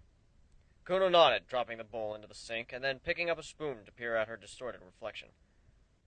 Ooh, I'm a mess. Warren chuckled, picking up a tea towel and moistening it in the sink, turning towards the changeling. Kuno shirked back and shook her head. No. No washcloth. I don't like how it feels. Kuno said with a shudder, before a sly grin stretched her muzzle. You're gonna have to lick me clean. "You want me to lick you?" Warren asked blankly. That is something that is involved in licking me clean. Kuno sing-songed with a mischievous smile. Warren sighed faintly and then rolled his eyes. "Why do I feel like this is an elaborate plan for something?" What could I possibly gain from you licking my face clean? Kuno asked, an ear perking. I don't know," Warren said, pursing his lips. "But this is an odd request." Warden? Kuno started. "Yes?" Warren responded. Shut up and start licking. Warren gave a helpless chuckle at that, shaking his head and then shuffling closer to the changeling. He extended his hooves, gently grasping her shoulders, and then leaning in close until his nose was almost against her cheek, before drawing his tongue in a firm line across a trail of cake batter. The cake batter tasted of chocolate, with that kind of powdery aftertaste of flour in it. The chin underneath it was smoother and became silk with his tongue. It wasn't moisture-proof and absorbed some of his saliva and the chocolate flavor, but it was still a very hard surface. Kuno gave a happy sigh, tilting her head slightly towards the licking, careful not to gore him with her horn. Her wings lifted as she gave a happy hum, the translucent limbs giving a happy little quiver. Warren observed this behavior with a detached interest, lapping at the changeling's cheek, and then her chin, skipping over her nose and then trailing his tongue between her eyes. Her horn almost poked him, and he tilted his head, lipping along the length of the shiny black spire until he could swirl his tongue to get the cake mix off the very tip of it. Kuno giggled faintly, twitching in places. Tickles, She murmured, with her eyes still closed. The Pegasus smiled, looking down at her, kissing the tip of her horn, before swirling his tongue back down across her face and to her nose, delicately lapping it clean slowly. She really was cute. Surprisingly so. There. All clean, Warren said softly. all clean. Kuno responded with a gentle nod, giving a bit of a sigh. A silence stretched out between them, while Warren nervously picked at a spot on the floor with a forehoof. Kuno honestly thought that the Pegasus was going to pass up the opportunity before Warren stepped forward and lifted her chin with a hoof, laying an almost urgent kiss on her lips, fervently kissing the changeling. The changeling gave a hum of satisfaction, that her wings fluttering again in happy excitement as she kissed the Pegasus in response, parting her lips and sliding her tongue out between those two big teeth, immediately greeted by the Pegasus' own. Warren leaned in a bit further into the kiss, kissing the changeling in earnest, a hoof lifting to wrap around her neck and hug her close, their tongues meshing heatedly as his wings sprung up as well, fluttering and quivering excitedly in the air. Both of them had the faint taste of cake batter in their mouths from their previous activities, and it added an enjoyable overtone to the make-out session. After several long, long moments of impassioned kissing, the two pulled back from each other. Kuno was wearing a lopsided grin while Warren was flushing faintly, still nervous. That was nice, Warren admitted, brushing a hoof against the floor. I concur. Kuno purred in response, licking her lips and the inside of her two large teeth. And I got free extra cake batter and free extra love. Feels kind of selfish, really. Warren gave a wry smile at that, still nervous. And you took the initiative. Kuno pointed out with a grin and a bounce. I was afraid I was going to have to hold you down and force you. Afraid or fantasizing? Warren asked, arcing a brow. Kuno grinned, waggling a hoof at the Pegasus playfully, and kissing his nose once. You're An Affliction of the Heart by Anonymous Pegasus. Chapter 12. A New Leaf. Warren cast his gaze about furtively as he picked up the spray bottle and the bucket, slinging them over his wing, and then very quietly stepping out the front door of his home. Kuno was sleeping in her room again, and it was late enough for him to be certain that she wouldn't be roused. The Pegasus quietly closed the door behind himself, and then sat down on his haunches waiting. He waited a full 20 minutes, for his eyes to fully adjust to the moon and the starlight. Once he could see adequately, he moved to his garden, picking a bouquet of flowers that he specially grew. Once he had collected all he needed, Warren walked quietly away from the house, and then took to the air, winging toward the Everfree. It was a quiet little spot. A little hill rested at the edge of the Everfree, with long tendrils of grass, black in the darkness, swaying this way and that, a living carpet.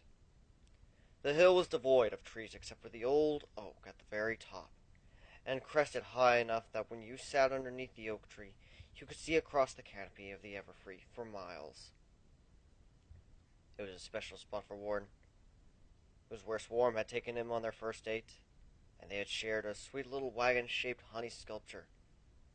It was the spot where Swarm had proposed to him, fitting a hardened honey sculpture ring over the first primary feather of his wing.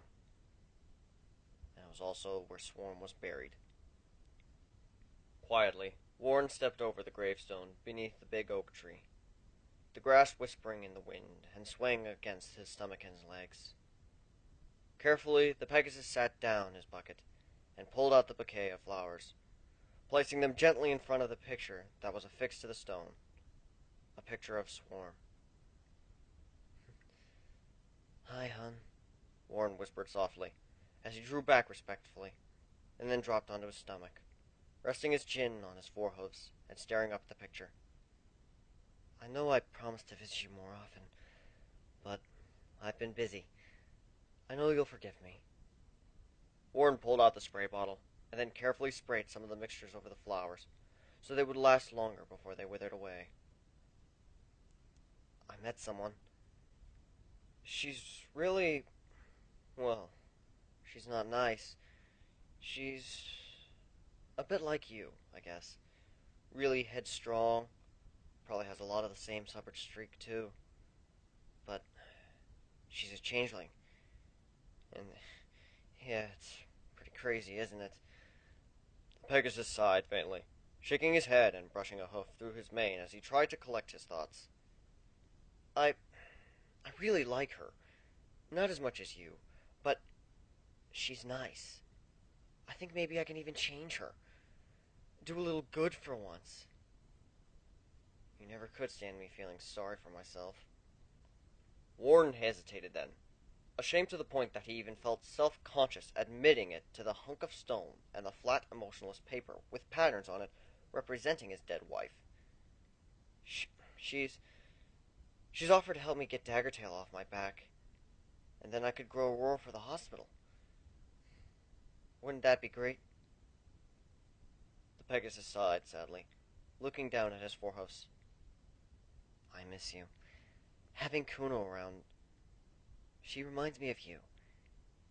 And it's nice, but it hurts too. I wish you were still here, Swarm. I really, really do. I want to hear your voice. I want you to hug me." Warren trailed off, laying his nose on his hoof and closing his eyes, a teardrop spilling down one cheek as he whispered brokenly, "I want you not to be gone." Time was immaterial to Warden, and he wasn't sure how long it was before he heard a rustle of movement behind him. Warden? A familiar voice asked. Warren didn't respond, just laying there. He should have known Kuno would follow him. A weight settled at his side as Kuno laid down beside him, gently touching his shoulder. Are you okay? Warden nodded, turning his head away from the changeling and wiping his eyes furtively with a wing, trying not to let her see. I'm fine," he muttered, taking a deep, steadying breath. Just delivering some flowers." This is Swarm, isn't it? Kuno asked unnecessarily, gently pressing herself to Warden's side. Warden nodded mutely. I heard you talking. Kuno murmured, gently nuzzling against the Pegasus' cheek with her own. I couldn't make much out. You miss her, don't you? Again, the Pegasus nodded without saying anything, his ears playing back and his wings drooping. I can't say I've ever lost any pony I really care about, so I don't know how you feel. I'm not sure I can really help. Is there anything I can do? Kuno asked, sympathetically, stroking a hoof down the Pegasus' back soothingly. Warren turned to face her, and then lifted a hoof to drape over her as he laid his chin on her shoulder. Just stay here with me for a little while. Was she a nice pony? Kuno asked, wiggling closer to the stallion and gently rubbing a hoof against the top of one of his wings. Warren nodded silently, pressing his nose to Kuno's neck with a soft sigh. The nicest. But she wasn't always nice. She was... I don't know how to explain it. If I needed support, she was there, but if I needed a swift kick up the tail to get me to do something, she was there just as quick to deliver it. She was perfect. And she was mine. And she wanted me. She didn't care that I was wimpy and not likely to ever win any fights. She didn't care that I let ponies walk all over me. She was just happy with me. You say that like it's a crazy thing. Kuno said with a frown, gently nudging the Pegasus. No one should want me, Warren said, wrinkling his nose with disgust. I know exactly what I have to do to better myself, to make my situation right. But I never do it. I'm always too scared, too wimpy. Kuno frowned further at that, squeezing the Pegasus a little with her forehoofs. You're not that bad, you know. Warren gave a hollow laugh at that, shaking his head. You only say that because I'm the only pony you ever met outside of your disguise. The changeling stared at the Pegasus for a long moment, then nodded gently. Exactly. The Pegasus blinked once, confused. What? You're the only pony I ever knew outside of my disguise. You're the only pony who's ever shown me kindness. You looked at me and didn't just see a changeling. You saw something else. Kuno said, nudging her nose against him reassuringly. I've been with hundreds of loving stallions. I've gazed into their hearts. But you're a step above them. It's nice for you to lie for me, Warren said with a half laugh, laying his chin on the changeling's shoulder again. You'd give it all up for one more day with her, wouldn't you? Warren nodded slowly, staring down at his hoofs. In an instant. Just to feel her hug me again. To hear her voice. To touch her mane. To see her smile. The Pegasus trailed off, grimacing and shaking his head, biting the inside of his lips so hard he drew blood. Kuno wrapped her hooves around the Pegasus, squeezing him tightly, rubbing her nose against his neck gently. You don't have to be strong for me, Warren. Let it out. The Pegasus gripped the changeling tightly in his forehoofs, holding her close and bearing his nose against the hollow of her throat, fresh tears spilling down his cheeks. I didn't even get to say goodbye. She was just gone. Gone because I'm weak. Kuno made a soothing sound, gently stroking a hoof through Warren's mane. Some days, hell, most days, I wish it was me. It's like some cruel joke that the useless one got left behind, Warren said with a shake of his head. The changeling nodded gently at that, leaning down to soothingly rub her nose against his forehead. Do I mean anything to you, Warren? Yes? No? I don't know, Warren said helplessly, his ears splaying back against his skull. I like you. You remind me of Swarm so much. I don't even care anymore that you're not a pony. If it was you instead of Swarm who had died, then I would have died as well. Kuno pointed out in a soft tone, nodding in affirmation. So some good came out of you. Warren trailed off, shaking his head. How does it feel to lose some pony so important? Kuno asked, gently, genuinely curious. It's like having your heart ripped out of your chest, but you still go on living. It's like losing your wings, or your eyes. There's this part of you that's so deeply entwined with them that that when they're gone, it goes as well, and it never stops hurting. And every time you're reminded of them, it's like having salt rubbed into an open wound. It's like losing them all over again. Kuno paled at that, her own ears playing back. That doesn't sound too pleasant, She murmured softly. What does it feel like to be in love? Warren paused at that, untangling himself enough from the changeling to look up at her, face streaked with tears. It's indescribable. It completes you. It makes you feel like you can do anything. It makes you so happy it hurts. It puts a smile on your face even when you want to cry. Kuno nodded, gently, rubbing her nose against Warren's cheek slowly. Swarm loved you? Warren nodded mutely, clenching his teeth and looking away. Kuno gently pulled him back around to face her, looking into his eyes. Do you think Swarm would want you to be sad? Swarm would want me to be happy, Warren whispered softly. I felt you falling in love with me, Warden. I'm a changeling. I know these things. She said gently, moving her hooves to stroke over his ears gently. Warren lowered his head, but his silence was affirmation enough. I know it must feel like your heart is betraying you. Like you're turning your back on Swarm for a monster like me. But Kuno trailed off, biting her bottom lip and casting her gaze toward the gravestone. would Swarm be up there, telling you to be miserable? Honestly? Warren shook his head gently. She'd be shaking her hoof at me, trying her best to whack me over the head, telling me to get out there and enjoy myself. Kuno nodded softly, and then wrapped the Pegasus up in a hug. You need to stop living in the past, Warden. What do you see your future as? Do you want to be growing Aurora for Tail for the next decade?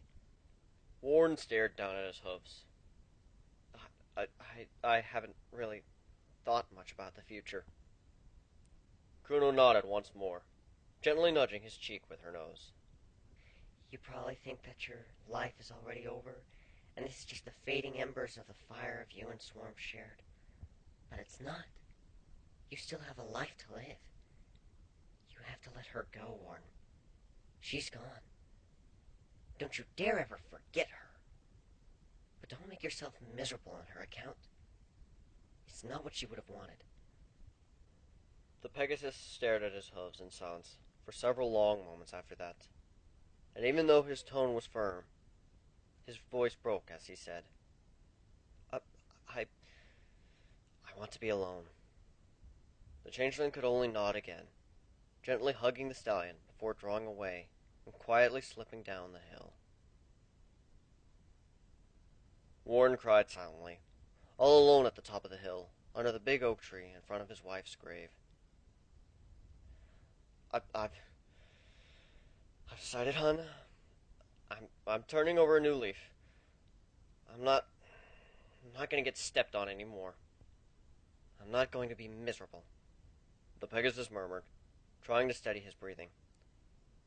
Carefully he rose to his hooves and stumbled over to the headstone, gripping it in both hooves. He leaned forward and pressed a shaky kiss on the photo of his dead wife, and then averted his gaze, biting his bottom lip. Tears stained the flowers as he picked them up and wrapped his hoof around one of the buds, twisting. I know you want me to be happy, Swarm. I'll never forget you. I just hope that you'll... Warren had to stop then, as his throat constricted, and he turned away again. Gritting his teeth, he turned back to the gravestone with a fresh resolve. I just hope you forgive me. The Pegasus held up his hoof, letting the stem of flowers fall. They had always been Swarm's favorites. Opening his hoof, Warren let the red petals fall, littering the grave of his wife, before the wind picked them up and threw them into the air in the beautiful display, fading into the darkness of the night. "Goodbye, Swarm," Warren whispered, as he turned away and started down the hill towards his new life. Warren took his time getting home, quietly slipping back inside and closing the door after himself. He placed down his bucket and spray bottle, and then crawled into his bed, hugging his pillow tight against his chest, and burying his face in it. His tears had long since dried, and he felt drained, emotionally and physically. For the first time in a long time, he didn't feel like crying when he thought about Swarm. There was the sensation of movement, and then a gentle weight on his bed as Kuno tentatively stepped closer, laying herself out along the Pegasus' back. Warren rolled over, wrapping his hooves around the changeling and squeezing her tight against his chest and kissing her fiercely. Kuno gave a soft sound at his forcefulness, pressing herself to his form. The Pegasus pulled back after a moment, and then gave a soft smile, peering at the changeling in the darkness. "Thank you, Kuno. Just... thank you." No more tears? Kuno asked softly, gently nudging her nose against his own. No An more affliction tears. of the heart. Warren affirmed, By Anonymous Pegasus. holding the changeling close. Chapter 13. Happiness. Warren awoke slowly to the ray of sunlight falling across his face, spilling through the bedroom window. His eyes fluttered open, and he stretched, slowly, yawning. His eyes opened in time to see Kuno quickly close her own eyes and pretend to sleep. The Pegasus made a soft sound, nudging the changeling curiously with his nose. Kuno stirred fitfully, yawning and stretching slowly, pressing her hooves against his chest, tongue waggling in her yawn. I already saw you were awake, Warren accused. Kuno snorted once, opening an eye to peer at him. Were you watching me sleep? Warren asked, both confused and slightly scared. I may have been. Kuno admitted. Kinda creepy, Warren stated with a single blink. Why were you watching me sleep? Kuno frowned at that, her ears lowering. I don't know. You're just different when you're sleeping. Different? Warren asked, bewildered. Different. Kuno repeated, nodding once and then peering at him for a long moment. You look calm, peaceful. It's nice. I can be peaceful and calm, Warren protested with a single blink. Kuno laughed softly at that, before she shook her head, gently kissing his nose. No, you can't. There's like this baller just hanging over your head constantly. Like there's a Pegasus following you around with a thundercloud just waiting to ruin your day. He's an earth pony, actually, Warren said with a wrinkled nose and a soft sigh. I haven't been unconsciously happy since Swarm died. The changeling nodded gently, though she couldn't help but contradict the Pegasus in her own mind. She had seen him smiling as she watched her open their present, seen that little spark in his eyes when he watched her licking the bowl of the cake mix. We should do something fun. Kuno said, nosing into the Pegasus' neck, slowly. Always trying to get me to do naughty things with you, Warren said with a roll of his eyes. Kuno snorted once. I mean, we should go to Ponyville. You can take me on a date. Show me what your ponies do for fun. Warren trailed off, pursing his lips. I guess there's a fair in Camelot? Kuno smiled. Sounds like fun. Warren stepped through the front gates of the fair, accompanied by a snow-white Pegasus with a long teal mane and a blue flower as her cutie mark. The front gates of the fair were marked with a big sign with the outline of a changeling onto it and a big red mark over it. Underneath it were the stern words, "Report any suspicious behavior. Arrange safe words with your family and friends for easy identification of changelings. Security is every pony's concern."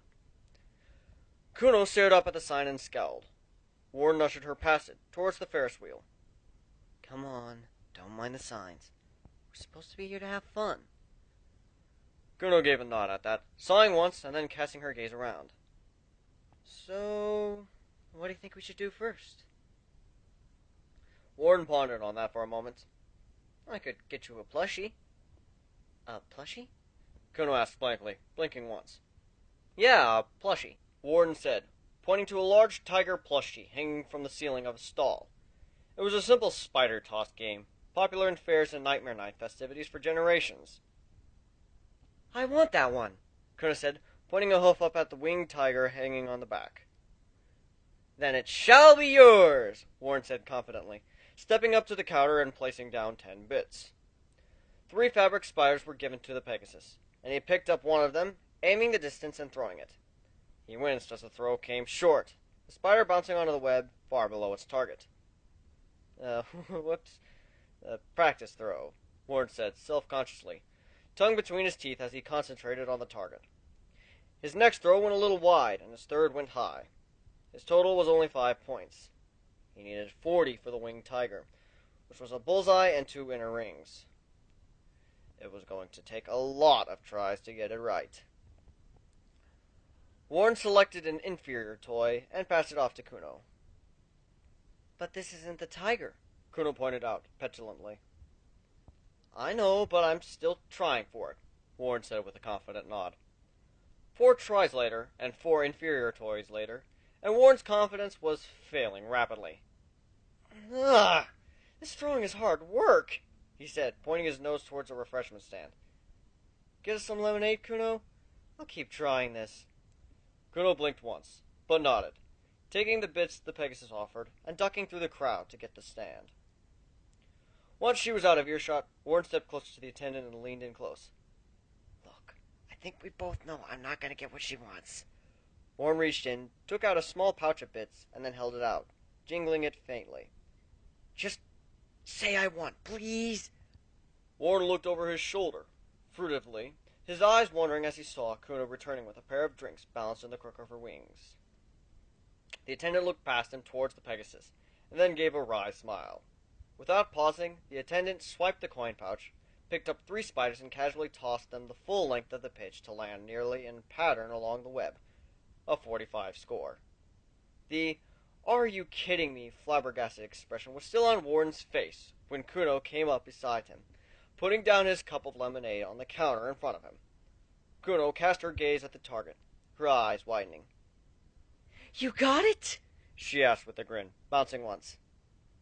He sure did, the attendant said. That last throw was something spectacular, too. Warren closed his mouth and then nodded mutely. Select your prize, the attendant said, waving his hoof. Warren immediately pointed to the winged tiger.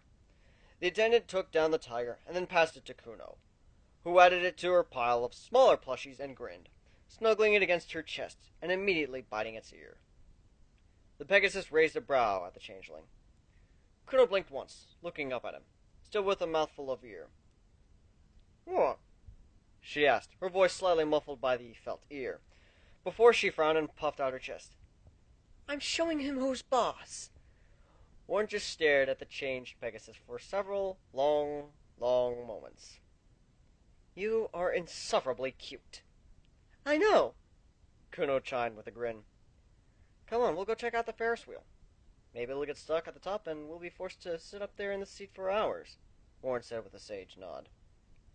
Kuno's eyes widened. Really?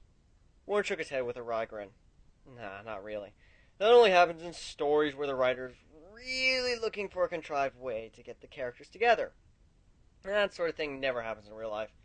Not to mention there's a safety winch to make sure the wheel turns if the power is cut.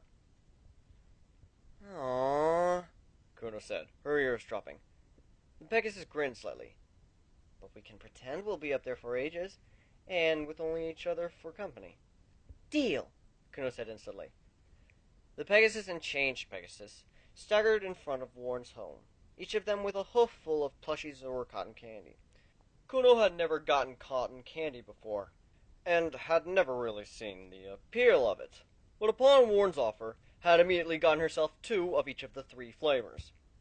Immediately upon closing the front door, Kuno shrugged and placed down her things, and then changed back to her natural form, giving a shiver. Ugh, that's so weird. Feels strange not to be myself. "That is the oddest sentence I've ever heard anyone say," Warren said with a shake of his head, carrying the bag to the lounge room and placing it on the table. Kuno came in after him, placing the rest of her stuff next to the bag, and humming thoughtfully, looking back and forth between the unopened cotton candy. "Why didn't you try some at the fair?" Warren queried. The changeling paused and then wrinkled her nose. Things taste different when you're an earth pony, or a Pegasus, or a unicorn. And even when I'm just being regular old Kuno. "How odd. Maybe that's why unicorns eat such strange foods," Warren suggested. They taste perfectly fine as a unicorn. Kuno pointed out, before selecting the blue cotton candy, unwrapping it. Holding up the cotton candy, the changeling immediately bit into it, blinking at how easily her teeth sunk through it. She drew back without biting down properly, staring at the marks she left in it. It's all light and full of holes. "Hence, cotton candy," Warren pointed out with a grin. Touché. Kuno muttered, before biting down on the cotton candy properly and drawing it into her mouth, working her jaw slowly. Immediately, the changeling began to flail her forehoofs. It's in my mouth! Kuno cried out, her tone muffled, eyes wide. Warren just watched the changeling with the cotton candy and smiled, unconsciously happy. An Affliction of the Heart by Anonymous Pegasus. Chapter 14. Letter. Kuno was happily chewing on her third flavor of cotton candy, the stick inserted on one of the holes in her hoof to hold it in place. She took short, neat bites of the fluffy blue candy, delighting in the strange fizzing sensation the popping bubbles produced on her tongue. Warren was sitting at the table, reading a grower's magazine. How awesome would it be to own a vineyard? Warren asked in an off way, staring down at a picture of a vineyard with ripe purple grapes hanging heavy on the vines. A vineyard? Kuno asked, chewing vigorously on her cotton candy with a happy smile. Warren nodded in response. Aye, a vineyard. It's always been sort of a pipe dream for me. Pipe dream? The changeling asked, tilting her head. Why would it be a pipe dream? Well, I'd need space first, Warren pointed out. I own enough land right here, but it's all forested, and I'd only be able to grow regular old grapes here, even if I cleared all the trees. And there's just not that much demand to regular grapes around here. So grow exotic grapes, Kuno said with a shrug. I'd have to move somewhere else, somewhere with a higher climate, or even somewhere much, much colder, Warren said with a wry smile. I always wanted to move up to the frozen north and grow crystal ice berries. Crystal ice berries? Kuno asked, blinking once. An exotic species of grape that was pretty popular back before the Crystal Empire disappeared. When the Empire upped and left, though, there was no more ponies to work the fields, and the grapes all died off. No ponies grown ice crystal berries for hundreds of years, Warren said knowledgeably. So, where would you find some to grow? The changeling asked, peering up at him with a tilted head. Swarm purchased a crate of seeds for me back before she... Yeah. She knew I was interested in exotic vines, and you don't get much more excited than a vine that only grows in extreme cold and went extinct 1,000 years ago, Warren had pointed out, with a wry smile. I'd be the only pony around with a vineyard of them. I'd be the only producer of the wine. In 5 years, I'd be filthy rich. Being filthy rich sounds like fun, Kuno said with an earnest nod. Why haven't you done this yet? Just flown off and gotten yourself started up in the north. Warren shrugged. Always been stuff keeping me here, I guess. Like what? Kuno challenged. Suicidal depression? Warren offered, raising a brow. Kuno's ears splayed back, and she nodded gently. I guess that's as good a reason as any. But now? What's stopping you? Daggertail for a start. I'd need to murder him. And then I need to purchase the land to grow the vines, and then take the crates of seeds out of cold storage and haul them up north where the roads, because it'd take a dragon to carry it in the air, or a team of 4 flyers tethered to it, I guess, Warren hummed faintly, rubbing at his chin. Mainly the Daggertail thing and lack of land thing, though. That sucks, Kuno said with a wrinkled nose.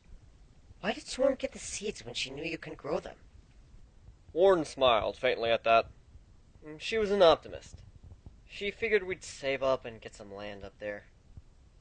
So why aren't you saving up to get land? Kuno asked, blinking in confusion. Because of Daggertail? His Aurora crop is one of the biggest sources of income. I doubt he'd just let me go, Warren said with pursed lips. And if you murdered him, someone would take his place? Kuno asked with a deep frown. Warren nodded. That's the long and short of it.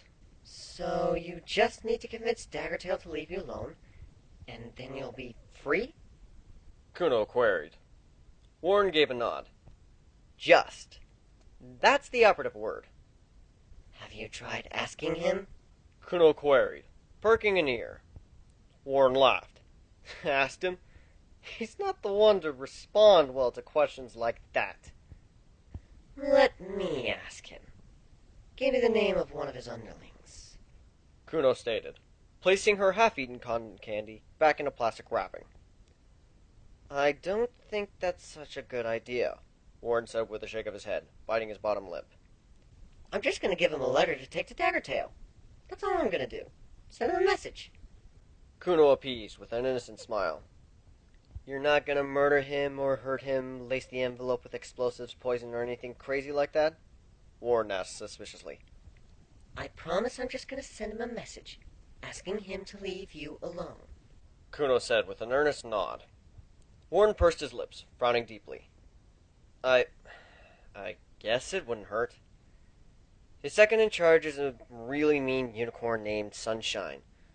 Don't let his name fool you. He's stupid, mean, and doesn't have a nice bone in his body. Kuno nodded, smiling and then bouncing over to the table, pulling a piece of paper and a quill. Dear Daggertail. Daggertail lived in a large manor at the edge of Canterlot, with a perfectly cut lawn, a long white walkway to the front door, wide enough for a carriage, flanked by hedges and ornate hedge sculptures. The white rocks crunched under hoof as Sunshine made his way up towards the front door of the manor, a letter being levitated in front of him. Imagine his surprise when a strange Pegasus had just shown up in front of him in the street with a message for Daggertail. He was a good second in command, though, and he followed the young Pegasus to get the envelope. After all, what was the harm in a young Pegasus? They were weak and wimpy anyhow. The front door opened easily, and the unicorn stepped through confidently, nodding to the guard inside the door. The Earth Pony was wearing a proper metal armor, like the Royal Guard, but his armor was bronzed, distinctly different from that of the regular guard. Sunshine just walked past them, before he blinked and rubbed his head with a hoof. I'll forget the way to the boss's room again. Was it left or right? The guard sighed and waved a hoof at the right. Thank you kindly, Sunshine said, starting off confidently in that direction. Daggertail was an older unicorn, though not yet going gray. Gold jewelry adorned his pale white body.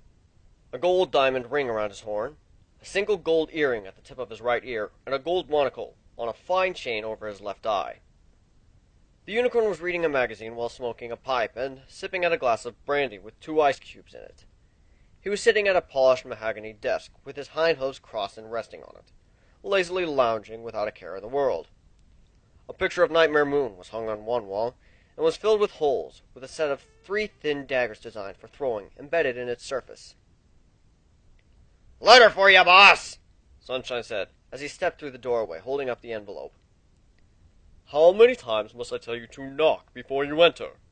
Go back and knock," Daggertail said calmly, waving a hoof in a shooing motion.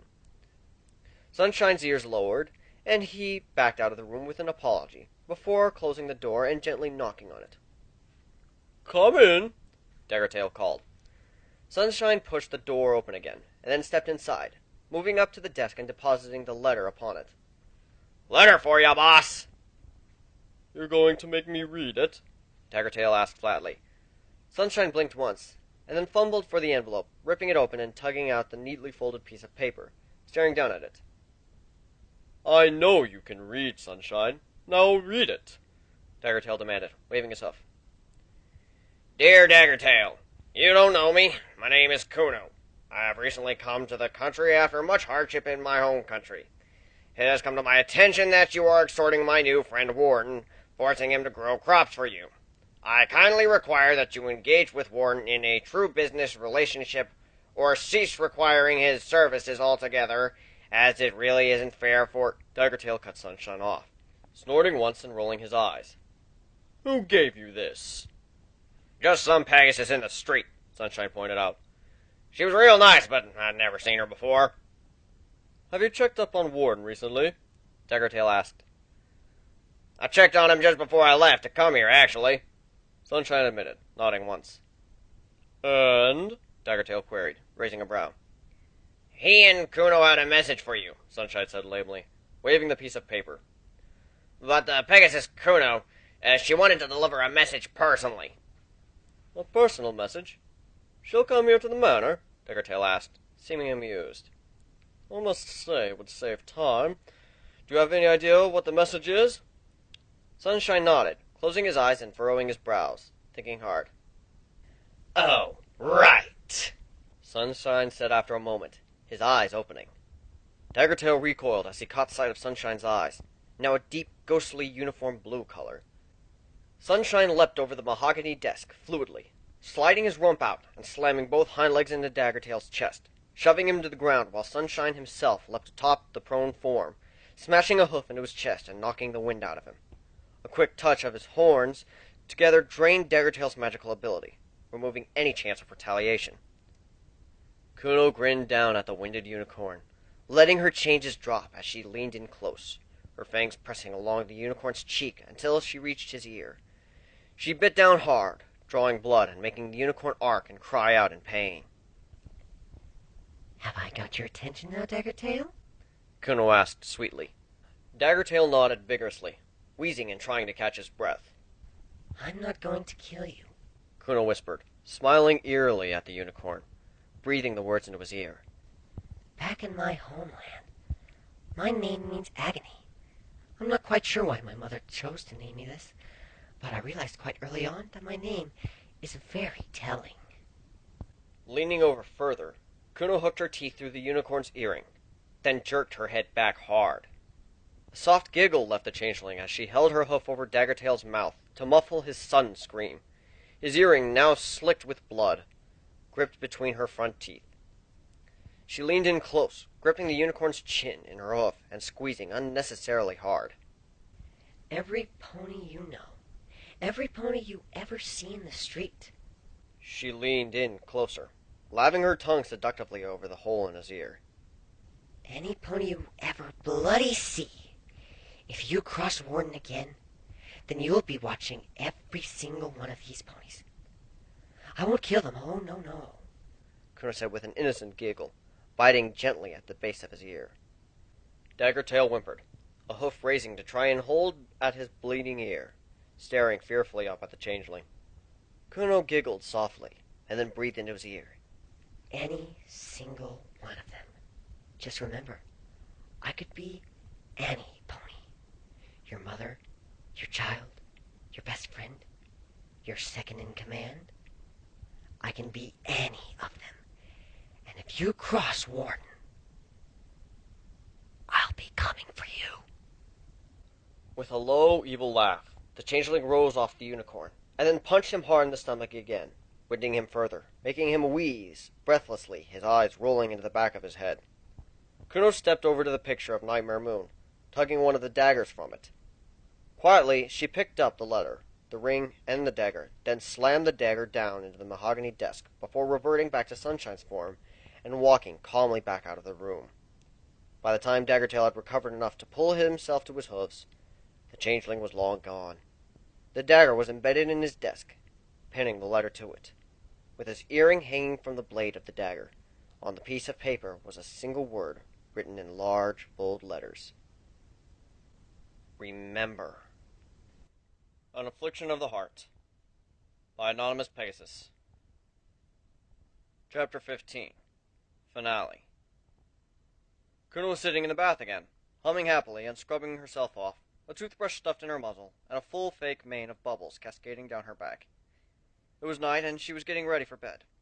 She had already delivered the news that Daggertail would most likely be leaving him alone, and now all they had to do was wait. Warren was still awake, pacing back and forth. One of Daggertail's cronies was due for a checkup that very next morning. If he didn't arrive, then Warren would know that he was free. Daggertail, however, had other plans. Oi, you bear. Go around the back and make sure they don't try to escape out the back window or something. Sunshine said, waving a hoof to two of the big earth ponies accompanying him. The two ponies nodded, immediately splitting off the main group and heading for the rear of the house. Sunshine gave a malicious grin, turning to the remaining 4 earth ponies. You remember the orders, right? The 4 ponies nodded. The unicorn gave a grin at that, waving a hoof for them to proceed. The 4 ponies fanned out, heading for the windows and doors of the building. Sunshine watched them go, rubbing a hoof against his temple where Kuno had knocked him down in the dark alley. It would be time for revenge so very soon. Kuno hummed to herself happily, rubbing a sponge around her neck where her collar usually sat, brushing the chitin there where it was starting to get scuffed. She considered finding a way to put an extra soft padded part on the inside of the collar, so it wouldn't ruin her chitin. She would have to ask Warren about it. It was the last thought Kuno had before the window beside her exploded inwards.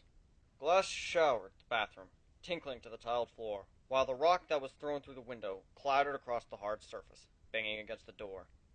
Kuna was momentarily stunned, caught by surprise. She quickly pulled herself up out of the bath and spun towards the window, her teeth baring in a show of aggression. By the time the changeling realized that no one was at the window anymore, the door to the bathroom was being kicked in, slammed against the wall. A pair of earth ponies stood there, grinning at her maliciously. The one that had thrown the rock through the window appeared at the broken hole, smiling evilly, blocking her escape. Kuna spun around to face the doorway, watching as another pony headed past them down the hall, towards Warren's room. The sound of a commotion quickly followed. Kuna launched herself at the two ponies in the doorway, raising a hoof to bring down on their heads. The first earth pony sidestepped, moving forwards and to the side. Before Kuno even realized what was happening, the second pony caught her with a ringing blow to the nose. The changeling blinked listlessly, falling back into her rump and staring with wide eyes, a peculiar ringing in her ears and blood starting to trickle from her nostrils. A brutal side-swipe blow from the first pony's hoof caught the changeling right across the cheek, sending her kneeling sideways to the tile floor, unconscious. The pure white tiles were quickly sullied by a slow dribble of blood, drooling from her nostril and the corner of her mouth. Sunshine walked through the front door of the house as if he owned it, sauntering towards the lounge room where the unconscious Kuno and the struggling Warden were being dragged. "Let me go!" Warren demanded, trying to kick his way free. A quick blow to his stomach silenced him. Warren paled when he realized that Sunshine was in his lounge room. "Hello, Warden," Sunshine said warmly. "What strange company you keep these days." Warren blinked once, his eyes widening as Kuno was dragged in from the bathroom, dumped unceremoniously on the floor. "Don't you dare hurt her!" Warren snarled, struggling all the harder. A second blow to his stomach silenced him, and he doubled up, wheezing hard, hooves holding his stomach. "Daggertail sent us here to deliver a message," Sunshine said with a highly malicious smile, peering down at the Pegasus. "Say goodbye to your little bug friend." Warden gasped for air, panting and clawing with his hoof to try to get back to a standing position. One of the earth ponies picked up the changeling, one hoof around her middle, the other gripping her horn, tilting her head back and exposing her throat. The second pony stepped forward, drawing a dagger and giving a wicked grin. "No!" Warren breathed, pushing himself onto his hooves and trying to move towards the changeling. He didn't even see the blow that caught him in the ribs, but was sure he felt something in his rib cage break under the powerful impact. A second hit between his shoulders dropped him to the floor once more. His eyes began to water as he stared up to the unconscious changeling. "Please, no!" The pony with the dagger stepped over, holding the dagger against the changeling's neck, licking his lips, savoring the moment. "No!" Warren breathed, hanging his head defeated. Sunshine held up a hoof. "Wait!" Warren lifted his head, blinking hopefully. "Daggertail just wants the changeling dead. Let the guard execute her. We'll turn her in for the bounty," Sunshine said, a thoughtful note in his voice. "Either way, she still dies." "But," Warren whispered, you can't." "Shut up, you!" Sunshine snarled, kicking the Pegasus hard in the ribs. Warren felt something else crack. "Hold his hoof," Sunshine said calmly. The two earth ponies relinquished the changeling, dropping her to the floor unceremoniously before moving over to the Pegasus. Warren sucked in a breath, his eyes widening as his hoof was extended, held forcefully in place. "Beg for me, Warden. Beg me not to hurt you," Sunshine said maliciously, staring down at the Pegasus. "Please, don't hurt me," Warren said with wide eyes, looking up at the unicorn and then down at his hoof, struggling faintly. Sunshine pursed his lips thoughtfully, before a slow, mirthless smile stretched his muzzle. "No." Warren screamed in pain as Sunshine stomped with his full weight onto the outstretched limb, right in the perfect spot. The earth ponies themselves winced at the sound of the bones breaking, and Warren heaved so hard that his hoof was freed, hanging at an odd angle.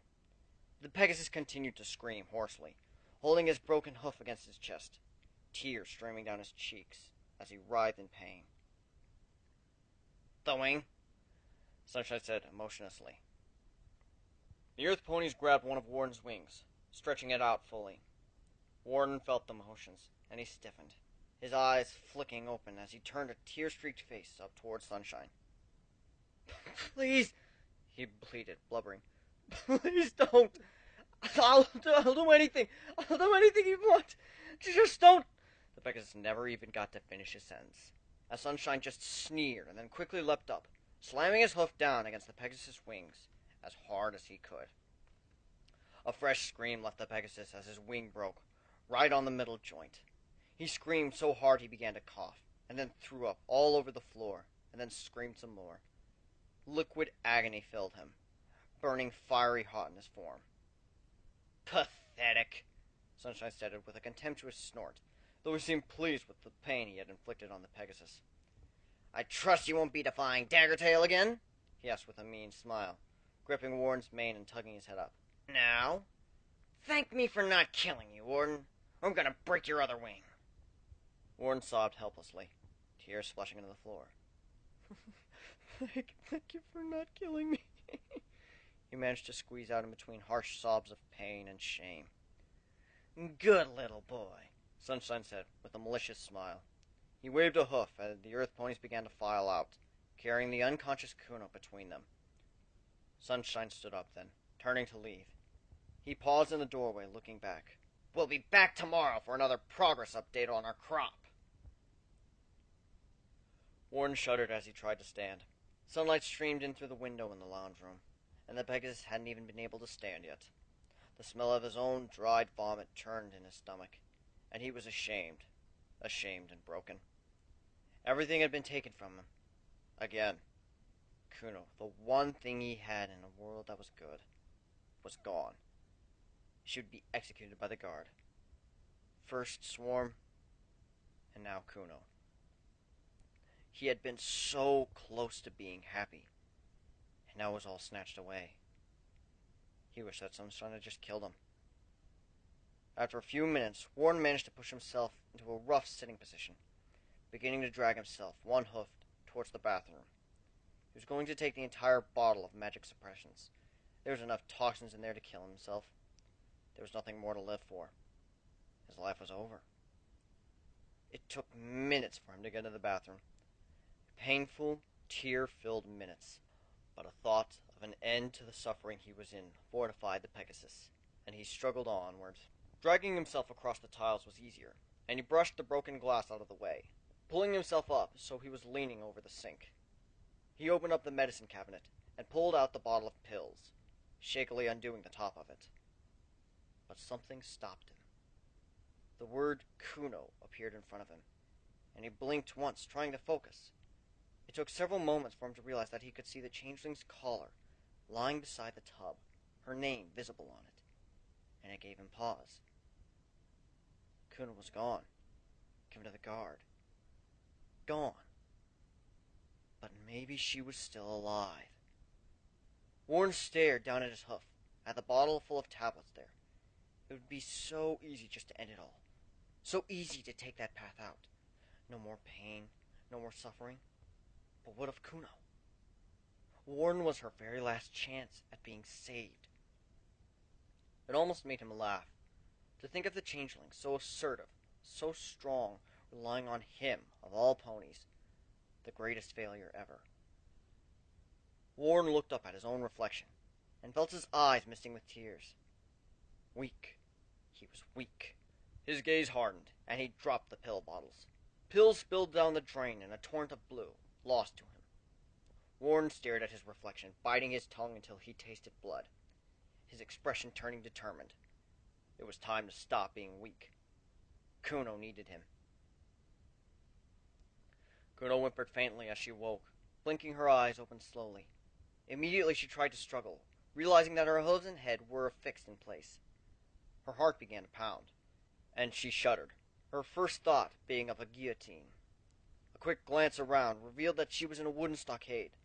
A quick shift of her hind legs revealed that she had manacles around her hooves. She was captured.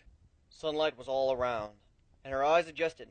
She realized she was bound in place in the courtyard of the Canterlot Palace, where she was easily visible to the guards patrolling the walls and any visitors to the castle itself. A soft sigh left the changeling, and she hung her head. This was the public shame area. She was being made an example of. Being publicly displayed, like a trophy. 4 hours. 4 painful, tear-filled, agonizing hours was how long it took Warren to walk to Canterlot. His hoof was splinted very roughly with tattered bandages on a leg of his chair.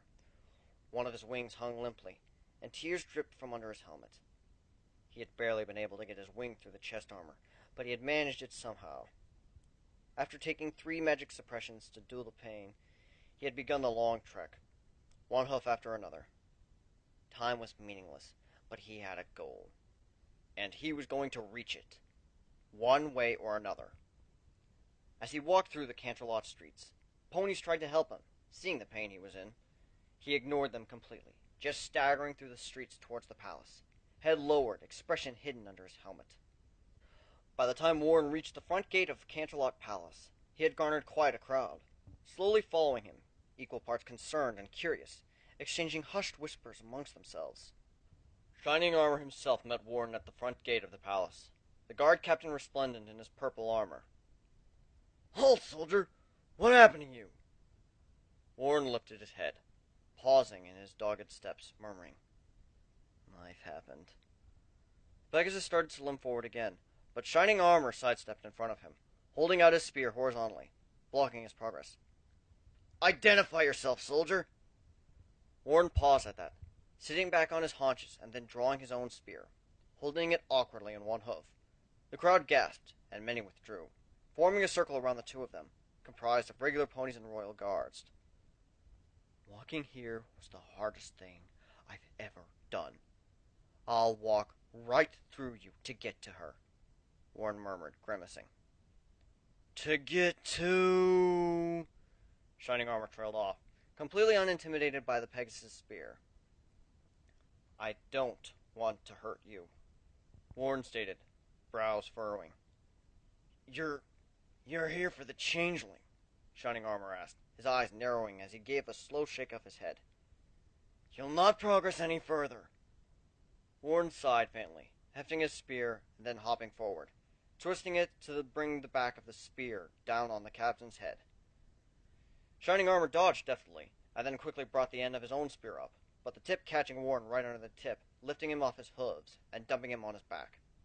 His helmet clattered away, bouncing and thudding until it came to a rest at the hooves of one of the guards. "Cease and desist!" Shining Armor demanded.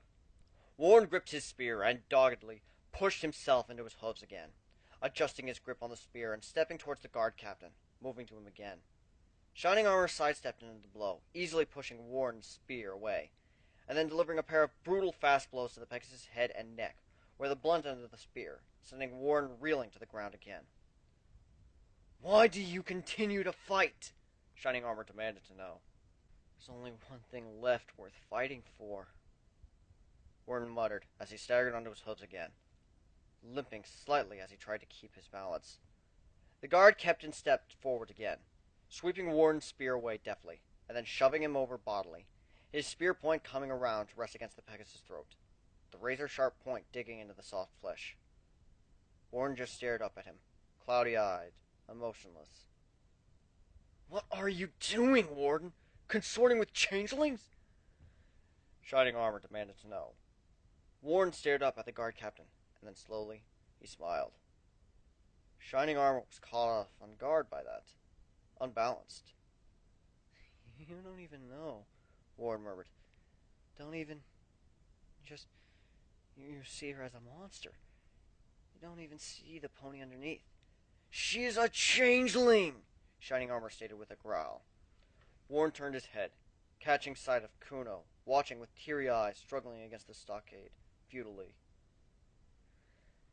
"She's so much more than that," Warren murmured, lying his cheek on the warm flagstone with a shudder. "So much more." "She's got you brainwashed!" Shining Armor hissed, shaking his head. Warren laughed at that, shaking his own head. "You're the one who's brainwashed. Brainwashed to hate them. Brainwashed to be closed-minded. She's not a monster.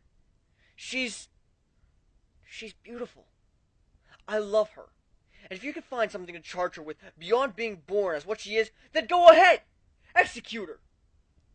The Pegasus growled faintly, and then his good hoof was suddenly gripping Shining Armor's spear, just below the bladed tip, holding it firmly against his throat.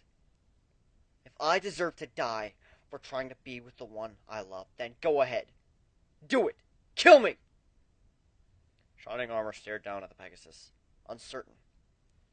A figure stepped out of the crowd, moving quickly towards the guard captain.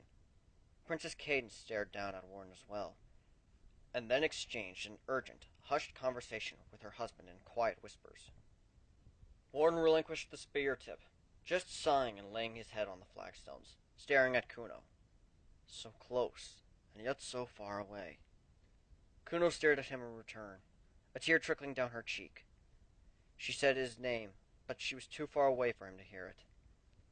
Shining Armor finished talking with his wife, and then stared down at the Pegasus before taking a slow step backwards. He made a motion with his hoof, and the guard spread out uncertainly, making a path between Warden and the bound Kuno. Warden blinked slowly, and then pushed himself to his hooves shakily, staring with wonder at the straight shot to the changeling. Without asking questions, he began to hobble towards the stockade. He exchanged a glance with Cadence in passing, the alicorn of love, and she just nodded gently in understanding, mouthing, "Go to her." The Pegasus stumbled as he reached the stockade, pulling himself onto Kuno's level and kissing her urgently, throwing his hooves around her. "I thought I lost you," Warren murmured breathlessly, kissing the changeling again with a fervent motion. I'm sorry, Warren, Kuno whispered, kissing him in response, her ears splayed back. I shouldn't have gone to Daggertail. It's all my fault. Warren shook his head firmly. Shh, shh. Kuno fell silent, staring self-consciously at the crowd watching them. What now? "We go home," Warren murmured, a shaking hoof lifting to open the stockade, undoing the levers and lifting the block. He was in pain, gritting his teeth, but managed to get the changeling loose. Kuno wiggled free, and then stared around nervously, taking note of how many of the royal guard were there. There were dozens. Warden? Kuno murmured fearfully. "Be strong, Kuno," Warren responded, pushing himself wearily onto his hooves, and placing his good wing over the changeling, starting to walk with her towards the front gate. The entire crowd, ponies, royal guards, guard captain, and princesses alike, all watched the unlikely pair in silence. Not a single pony lifted a hoof to help, but neither did a single pony try to stop them, as Warren slowly hobbled out of the palace courtyard with the one he loved.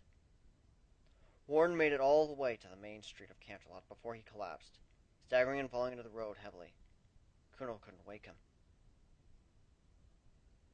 Several things happened in Canterlot over the next few days. A young Pegasus was seen going to Canterlot Bank and withdrawing her entire savings account, buying up a plot of land in the far north. Her name, Fleetwing. Authorities were called in to investigate the death of one Daggertail, whom was found with a dagger buried in his throat. The investigators concluded quite firmly that he had been murdered by Sunshine, long-term underling and petty criminal. This conclusion was reached even though Sunshine was found 3 miles away in a ditch with a broken neck. The investigators decided that he had fallen while trying to flee, breaking his neck. Case closed. Any evidence to the contrary was filed for proper review, and promptly ignored. And the members of the Canterlot Hospital became rather used to the odd sight of a changeling sitting by the bedside of an unconscious Pegasus, watching over him like a hawk. Everyone knew the story of Kuno, and the Pegasus who had trekked 4 miles with a broken leg to try and rescue her. It was said that Princess Cadence herself had been the one who convinced Shining Armor to let them go, and the royal guard themselves were wary of the changeling, but did nothing to impede her. Kuno stared down at Warden, biting her bottom lip. He was in an induced coma until his injuries healed. He had internal bleeding, broken ribs, broken hoof, and a broken wing. He would never be able to fly again, and he would always walk with a limp. And he had trekked 4 miles on a suicide mission to save her. Kuno felt her eyes misting with tears as she stared down at him, and gently laid a letter on his chest, and then another piece of paper, and with a shaking hoof her collar. Once she was done, Kuno slipped out of the hospital and was never seen there again. Warren took 8 entire days to awaken, but when he did, he was alone. Kuno was gone. All that remained was her note, a deed to a plot of land in the far frozen north, and her collar. The note read, Dear Warden, I don't know how to say this, but I'm leaving. I've decided that I do not love you. I do not know what love is. Love is for ponies. Love is more than just a food source, more than just a sensation, more than just a food source. You showed me what love is, what it can do.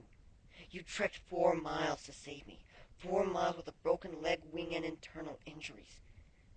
You did all this because you love me. I felt it, I know it, and you know it. But if I changed the events in my mind, I know I would not be able to do the same. You are an amazing pony, Warren, and you deserve a pony who loves you as much as you love them. I'm sorry, I'm not that pony, but I sincerely hope you find her someday. Thank you for everything, Warren. Be happy. You deserve to be happy and in love. Yours truly, Kuno. Warden was seen by several of the nurses to be holding the collar and the letter to his chest late at night, crying himself to sleep. 2 months later, Warren looked up at the 4 Pegasus who were tethered to his crate of seeds, carrying it to the north, fading into the distance, before he cast his glance back at Canterlot. He was leaving it all behind, to start anew in the far north, where he could forget everything. He had sold his house, turned over the Aurora to the guards, and attested to a courtroom about the drug trade in Canterlot, and Kuno's part in everything that had happened. Eventually the magistrates had decided that his actions in growing Aurora were excusable as he was under duress, and Kuno was innocent in the whole ordeal, though she would be watched if she was found again. Sighing faintly, Warren looked down at the letter from Kuno, and then silently ripped it to pieces and scattered them into the wind. Goodbye, Kuno, Warren whispered, as he limped into the carriage and pulled himself up into it. Thank you for everything. Warren pulled the door closed, and then tapped on the divider between them and the driver. The carriage trundled off to the north, carrying Warren in it, bearing him towards his new life. An Affliction of the Heart, by Anonymous Pegasus. Chapter 16. Epilogue. 1 year later. Warren sighed faintly, sitting on the rope swing under the tree, kicking a hoof through the snow idly. It was near harvest season, and he had leisure time while he waited for the berries to ripen. The north field was plowed, ready to be planted, and the first vineyard helper, an earth pony named Greenhoof, was taking a break for a few days visiting her parents. The soft jingle of Kuno's collar filled the air, helping Warren reminisce about the brief time he had spent with the changeling. He was still in love with her, but it had been so long since he had seen her, he wasn't sad anymore, just melancholy. He obviously wished that she hadn't left, had wished that he could convince her to stay. It was almost like losing Swarm all over again. But Kuno had left him so much stronger than when she had found him. After the events of Canterlot, the hate search for changelings had dropped off a little. He hadn't heard much down from south in recent months, too busy tending into the vineyard, but he hoped that Kuno was happy, wherever she was. A particularly harsh jingle of the bell made Warren look up, as he blinked once, slowly. Kuno was sitting in front of him, quite visible against the snow, with her collar in her mouth, watching him. Warren shook his head to try and clear it, rubbing to his eyes. Kuno gave a wry smile, raising a brow. Took a while to track it down. Kuno murmured, her voice muffled by the collar. Kuno? Warren murmured. That's my name. Kuno said with a happy nod. Warren pounced on her, dragging the changeling down into the snow and wrapping his hooves around her tightly, kissing her urgently, his heart swelling in his chest until it was hard to breathe. You're here! You don't have to strangle me. Kuno giggled, dropping the collar aside and then leaning in to kiss the Pegasus gently. Thought I'd come to check up on you. Warren nodded, gently pulling back and then rubbing his nose against her own slowly, pulling himself up out of the snow, and then staring at her. I don't believe you're actually here. I never thought I'd see you again, he said, his voice breaking. Well, I left something behind. Something I had to come get. Kuno pointed out with a smile, picking up her collar and jingling it faintly. Warren's face fell at that. Oh.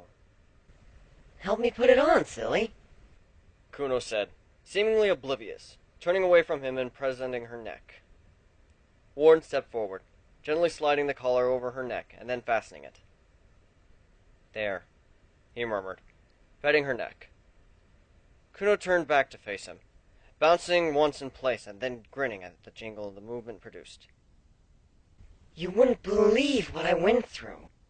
Busy? Warren asked, crunching through the snow back to his seat, still carrying a pronounced limp. Kuno nodded in affirmation, pulling herself up onto the seat next to him. You taught me a lot of things, but I wanted to know what love is. For a creature that feeds on something to not even know what it is. Kuno shook her head slowly, wrinkling her nose. Love can't be quantified, Warren said with a snort, peering sideways at her. Even if you do feed on it. Kuno nodded once. I figured that out. Took a while, though, but I found out what love is. Oh? Warren asked, raising a brow. And what would that be? Love is really freaking hard to explain. Kuno said, waving a hoof with a snort. It's like food. It fills you up and makes you warm and tickly inside. Warren smiled at that, and then nodded. You found someone? Boy, did I ever. Well, it's more like he found me, really. Kuno admitted, frowning for a moment, and then shrugging. He's really brave and strong, and smart even. Not much of a looker, though. Sounds like me, except he's brave, strong, and smart, Warren said with a wry grin. Kuno nodded, giggling once. He taught me a lot about love, you know, even if he didn't really mean to. Everyone teaches us something, Warren said pensively. Sure do, but he taught me more. Kuno said with an earnest nod. Challenged how I thought, just by being around me. He's really cool like that. But I wasn't sure if I loved him, so I sort of ran away. You're good at that, Warren said with a soft smile. But I figured out that I am in love with him. Kuno admitted, leaning closer to him, laying her cheek on his shoulder. Because without him, I just felt empty, you know? I really don't, Warren admitted with a wry smile. I felt like, I don't know. I could get love from any pony I wanted to. But he was different. Every pony I went to after that was inferior. It was like his love was the only thing I wanted. I mean, I don't think I could walk 4 miles for him with a broken hoof, but I'm no you. Kuno said with a nod, nosing his shoulder gently. He must be one lucky stallion to have you, Warren said with a soft sigh. And he said he'd marry me. Kuno gushed. And I didn't, not once, not even a little bit in my head, think that that was a bad thing. I could see myself spending my life with him. That's nice, Warren muttered, inching away from the changeling. I'm really happy for you. Kuno frowned deeply at that, pouting. You're jealous, aren't you? Warren sighed and nodded. I guess I am. This mysterious stallion is getting everything I was fantasizing about. I can't help it. Well, this mysterious stallion said that if I got rid of Daggertail, he'd marry me, so he's kind of trapped. Kuno said with a sage nod. Warren spluttered at that, his eyes going wide. Kuno lifted a hoof to his muzzle, and then pulled him close, rubbing her nose against his own gently, silencing him from anything he was about to say. Marry me, Warden. Warren blinked several times, his cheeks flushing with warmth. But I... Don't make me get the rope and convince you. Kuno threatened with a grin. I think it could be quite fun wrestling you down in all this snow. But you left! Warren protested weakly, utterly confused. Because I didn't love you. Kuno said, huffing once. Or at least, I didn't think I did, but after I left, I just felt hollow and empty. The love I stole from others it wasn't enough anymore. It was food, but it wasn't what I needed. It was like stale, hardened bread compared to a fresh loaf of cinnamon roll. I don't even know what to say, Warren admitted, staring at the changeling shocked. Say yes. Kuno said, waving a hoof firmly. You love me. Let's get married and have a vineyard together. We can even get a dog. This isn't a game, Kuno, Warren said, exasperated. Kuno snorted once, and then wrapped her hooves around him, kissing him with a heated, fiery passion. I left you once, Warden. I regretted it immediately. It took me nearly a year to get up the courage to come back. Are you really going to turn me down? Warden gave a sigh at that, shaking his head and kissing her warmly in response. Look, obviously I'd get around to saying yes eventually, but you're kind of throwing a lot in the mix all of a sudden. Oh, come on! Kuno said, exasperated. It's just a formality. I already own your soul. You stood up to the guard captain for me. And got my ass beat, Warren pointed out with a wince. And got your ass beat like hell. Kuno corrected with a silly grin. And you still haven't said it, Warren stated, nudging her once with his nose. Said what? Kuno asked blankly.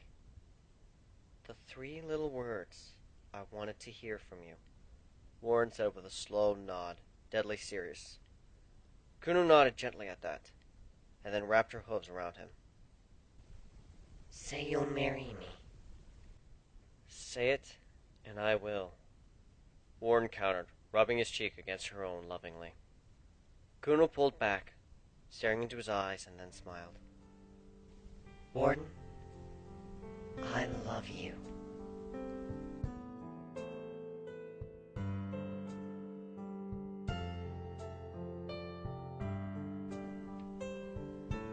This has been An Affliction of the Heart, written by Anonymous Pegasus and voice acted by I Am Riffley. Special thanks go to Bass Bro for suggesting this story to me on YouTube and Twitter.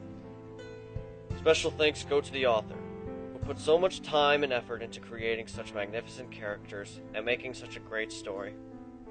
And last but certainly not least, special thanks to you, the listeners, for giving me comments and feedback and critiques, both good and bad. Without you, I probably would not have gotten as far as I did. So thank you all. An Affliction of the Heart was written by Anonymous Pegasus. My Little Pony Friendship is Magic is copyright of Hasbro Industries and DHX Studios. End credit songs were written and performed by Kevin MacLeod. And I will see you when next we